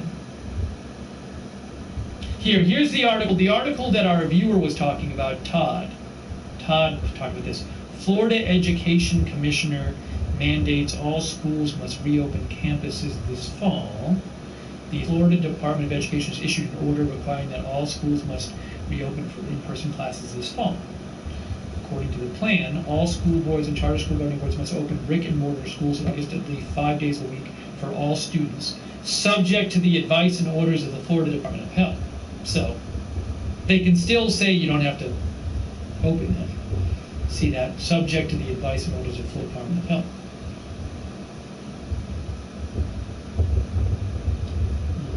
Let's see here. One of the reasons for the order cites for the change is education is critical to the success of the state. To an individual, and extended school closures can impede the educational success of students, impact families' well-being, and limit many parents and guardians from returning to work. Yeah, look, obviously, all other things being equal, you want people back in school because it's bad for the kids to be missing out on their education, and it's bad for parents to have the kids home and not have to take care of them instead of go to work. So that's certainly true. The question is what is the cost of sending kids back to school and teachers back to school worse than the benefit? It's a very difficult question, and you're going to be seeing it debated around the country, and I'm guessing around the world, as well, depending on, certain places in the world, kids have gone back already. There are different parts of their school year. But any place around the world where kids are supposed to go back in the fall, you are going to see, the fall, but kids are supposed to go back, say, in August and September, because fall can be different in different places. But you'll be seeing it debated there. You're going to be hearing a lot about this stuff. But, look, the thing with schools is schools are trying to decide what to do with very imperfect information, because in a given location, what the virus looks like now could be very different in a month or 2 months, right? So you can say whatever you want about what you think the policy is going to be. It might have to change depending on what actually happens.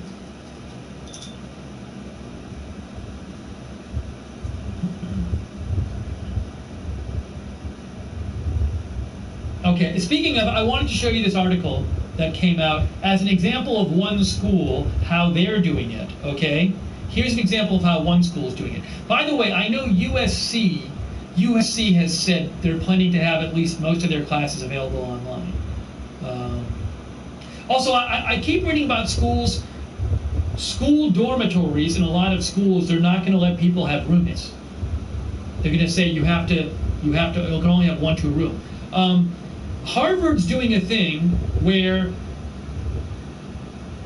if I'm remembering this right, they're going to have the freshmen come, but most of the rest of the students are not going to come to campus this fall, and the freshmen are going to get tested every 3 days.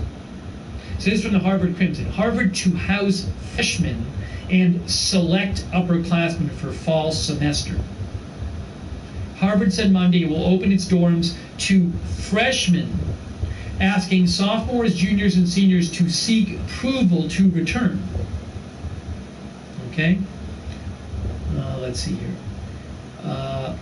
The college announced, they say that housing more than 40% of undergraduates could leave Harvard, again facing the prospect of asking our students to leave on short notice prior to the end of the semester. So it sounds like they're going to house freshmen and a small percentage of sophomores, juniors, and seniors. They're not going to exceed 40% of students total, and I assume 25% of that's going to be, 25% is freshmen. All courses at Harvard will be taught virtually for students both on and off campus. And then, where's the thing about being tested every 3 days? I did see that. Why is it not here? Did they take that out? It was definitely in one of the articles about Harvard. I thought it was in this one. Maybe they updated the article about being tested every 3 days. Hold on. Days.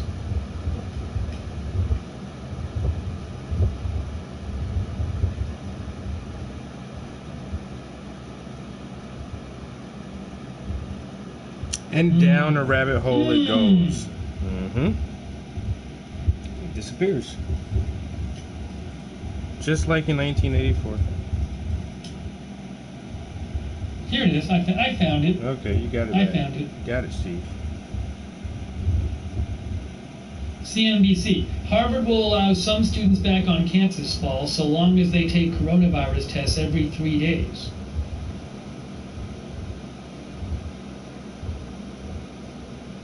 Tuition will not be lowered from $49,000, blah, blah, blah.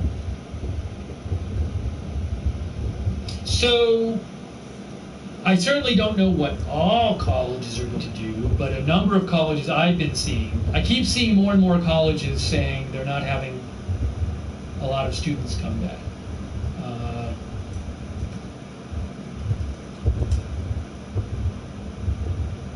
So let me give you another example.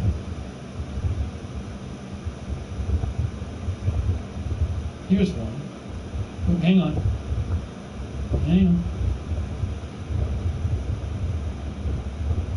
USC reverses robust fall reopening plans, asks students to stay home for online classes. This from 4 days ago, Los Angeles Times.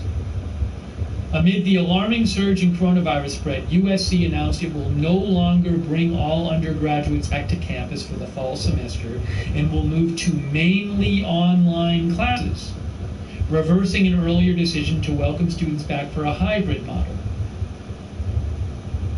Only 10 to 20% of courses during the fall semester will be conducted in person and on campus.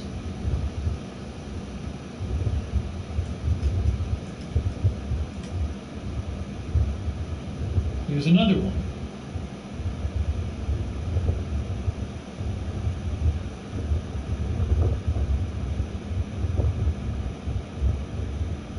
Hartford Courant. Yale announces staggered on-campus housing for fall and spring, almost all classes remote. Weekly COVID tests for undergrads.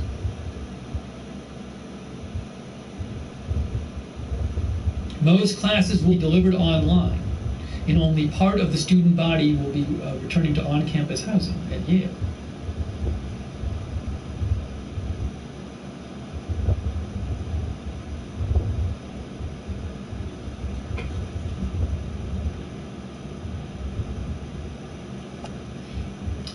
I can't speak for all schools. I have no idea what they're all doing, but you're going to be hearing about more and more of those announcements as well. Yes, USC is in Los Angeles. Okay, give me a shout if you have comments, questions, updates at Lookner on Twitter. Queen of Detroit says, is it true they closed Centennial Park in Atlanta? I don't know if Centennial Park is open or closed right now. I assume it's open, unless, well, because Piedmont Park is open, unless there's some specific reason they closed down Centennial Park. I mean, there were some protests going on there, but I'm not aware that it's closed. I don't know though. I haven't heard. I can tell that Piedmont Park is open.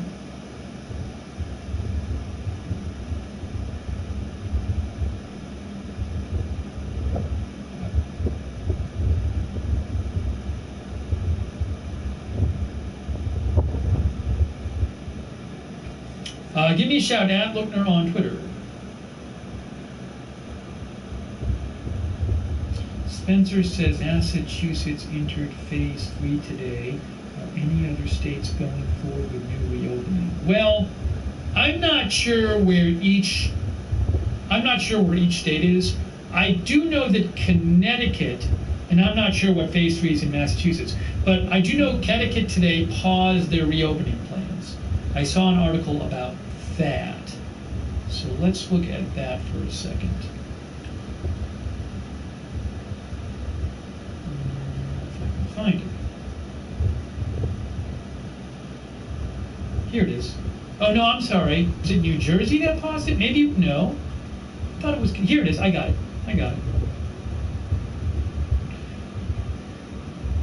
CT Post, Lamont suspends phase 3, bars stay closed for now. Governor Ned Lamont,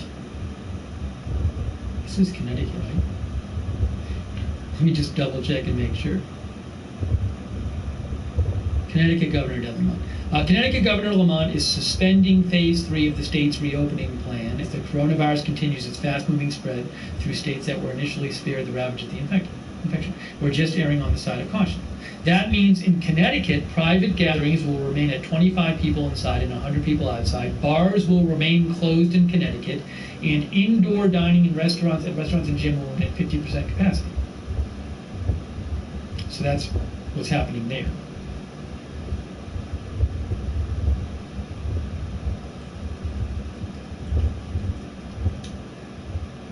As for Massachusetts, first day of phase 3. Gyms, movie theaters reopen in Massachusetts. Gyms, fitness, 10 Boston, gyms, fitness studios, and movie theaters have just reopened with limited capacity. Museums and outdoor venues are also included in the latest phase.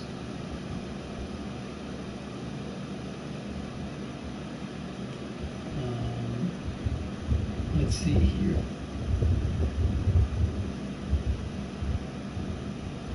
Massachusetts businesses reopen status. Bars and nightclubs are still closed in Massachusetts. How about restaurants? I know my Why people in can't I South offer Carolina. one of four? I saw they ass at a restaurant, just chilling inside, Restaurants, full of indoor people with no outdoor masks. seating. I'm like, man, I miss that shit, yo. I just want to go hang out and chill. You know, There unfortunately, ain't no fucking coronavirus. you know, we were talking before about how, if you've been following the story, basically, everything that was pretty obvious was going to happen from the science, the basic science and the basic facts about this virus has happened. So unfortunately to me, what obviously will happen eventually is in places like Massachusetts and New York, right, where things got much more, where fortunately the number of cases and deaths went way down thanks to the social distancing. As those states open up, I would fully expect cases and hospitalizations and deaths in states like Massachusetts and New York to rise again. There is nothing about what happened there that prevents it from rising again. Yes, a bunch of people in Massachusetts and New York did get the virus, so those people presumably would be immune, but those are not big percentages of the state. So way more people than not in Massachusetts, in New York, and other states that had, you know, maybe New Jersey, right? Way more people than not have not gotten the virus in those states, and as those states open up, I would fully, unfortunately, expect, because it's just logical, to see more people get it.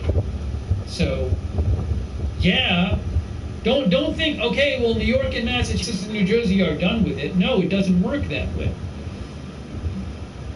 And also, not to speak of all the people who might visit New York and New Jersey and Massachusetts from other states and bring it with them.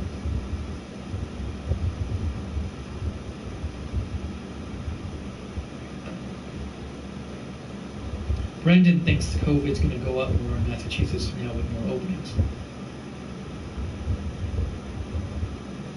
I don't know, though. I mean, it's like gyms, fitness studios, and movie theaters. You know, it's not like bars are reopening. And New Jersey, I saw an article about New Jersey, too, today.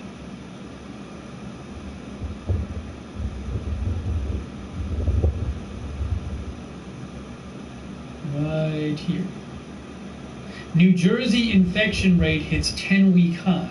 Travel fuels outbreaks.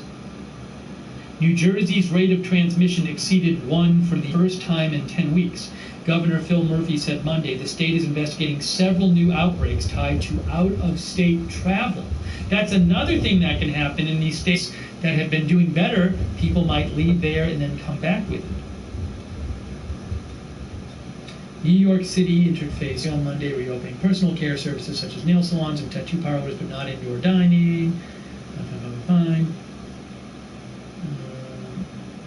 Both NYC and New Jersey made the decision to postpone indoor dining indefinitely last week. New Jersey's rate of transmission exceeded 1 for the first time in 10 weeks. Let's go down to this. New Jersey.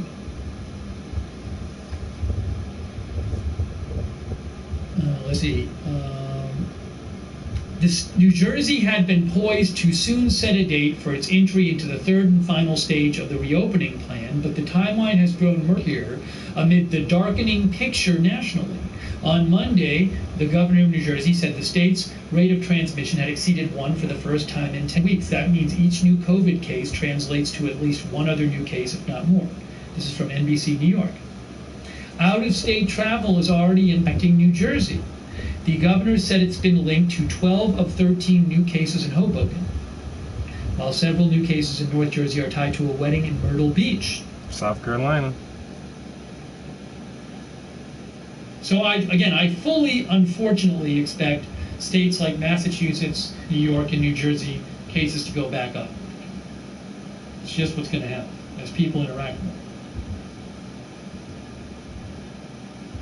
Holly B says, I agree, I'm on Long Island and scared to see what happens in the next few weeks. We're starting phase 4. I mean, it's just gonna happen.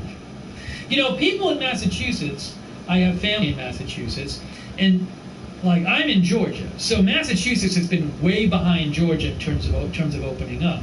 So Georgia, the cases and the hospitalizations have really taken off the last couple of weeks, unsurprisingly. Because people are interacting more and more things are open and people are social distancing less. But it's going to happen in Massachusetts. It's just delayed because it's been delayed.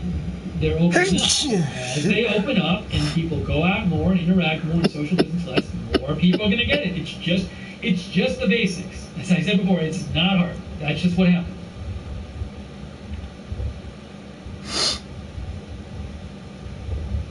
Give me a shout at Lookner on Twitter. Let me know your thoughts. I think it's a hoax, Steve. So much going on. Yeah, it's so much. And most of it is kind of hokey. Hang on a second here.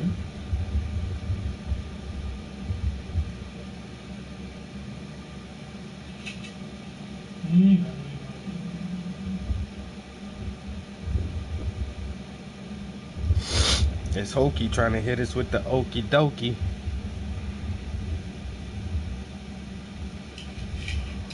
Brad Keith Hyman thinks homeschooling is going to be the new norm. I don't know about that. I don't know what schools are going to do.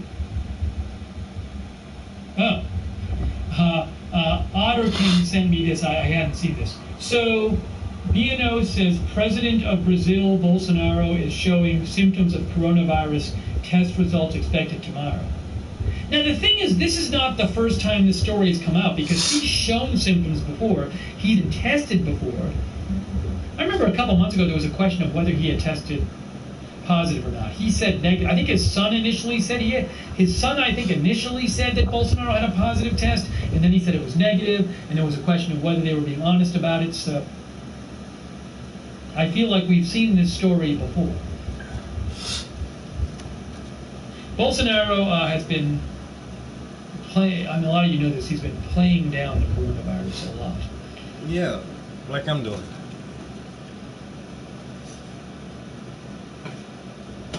Oh, look, hold on. Another major Brazilian channel reporting a positive result. Very important to remember, we've been here before. In March, and similar reports seemingly turned out to be incorrect. Look, Tom Phillips. Now I gotta go eat something. So Tom Phillips, who's with The Guardian, says there are multiple Brazilian channels reporting a positive result for Bolsonaro.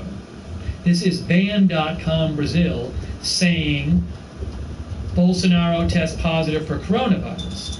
But he says, very important to remember, we've been here before in March, and similar reports seemingly turned out to be incorrect. We don't know, because maybe he had it in March, and they just said he didn't have it. He still has it. He's had it since March. About time. I just drank my water the wrong way. Oh my gosh. I never do that on the air. I do that in real life all the time. I never do it on the air. I drank water and it went down the wrong way and I got some in my throat. Okay. Oh yeah, me so hungry. We'll talk about Australia shortly. We'll talk about Victoria and New South Wales. Did I make a mistake? Oh. You know, So who knows what's going on with Bolsonaro? Let's see what the story says. Got some bright ass motherfucking halogen bulbs. and if you Uploading make a story. mistake, you just you paint over it. Bolsonaro, president of... Or there's ways to kind of erase something if you want to like get right to it right then. You can just take some thinner and wipe it off if you really want to.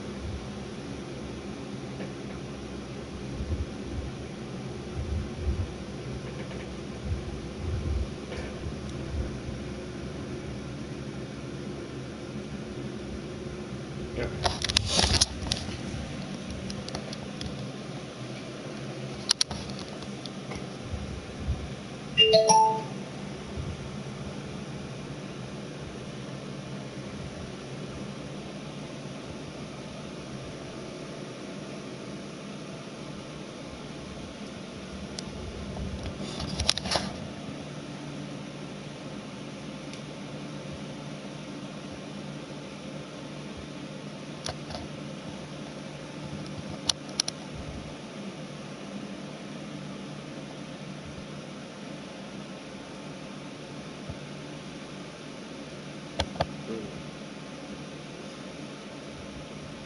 It's looking good.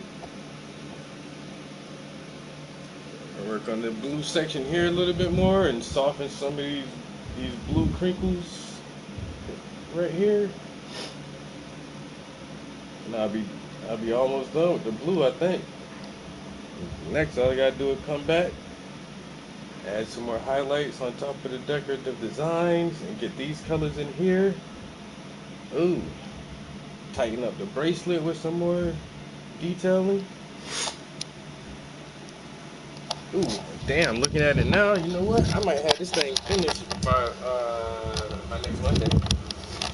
Hopefully, if I work on it, today is Monday, and if I work on it a little bit every day, and then if I hit it hard across the weekend,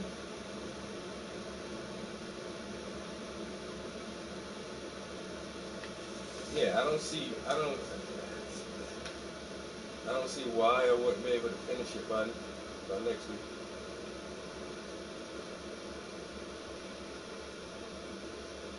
So we did 2.5 hours. I'm hungry as hell, honestly. I just gotta get out this hot ass studio and go eat something. I might play video games for a couple hours. And then when the sun is going down and it's dark outside, it'll be a little cooler up here. I might come back up here for like another hour before I go to bed. We'll see how I feel. I might go to bed early so I can get up for the gym in the morning. Alright, I'm trying the rest of this shit off.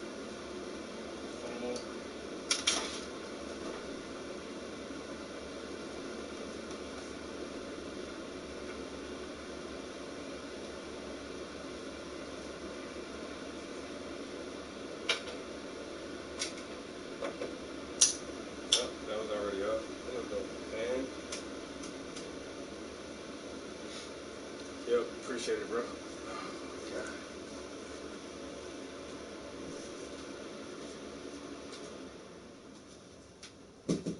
Alright, yeah, the wind blowing. Might get some rain tonight. That shit should cool the studio off a little bit. Man, I hit up like 3 different people this past weekend to see if I can grab an AC from them. Nobody ever contacted me back, yo. People be fugazi. I'm trying to give you money, motherfucker. Anyway, I'm going downstairs where it's cool at. Catch y'all next time. Peace.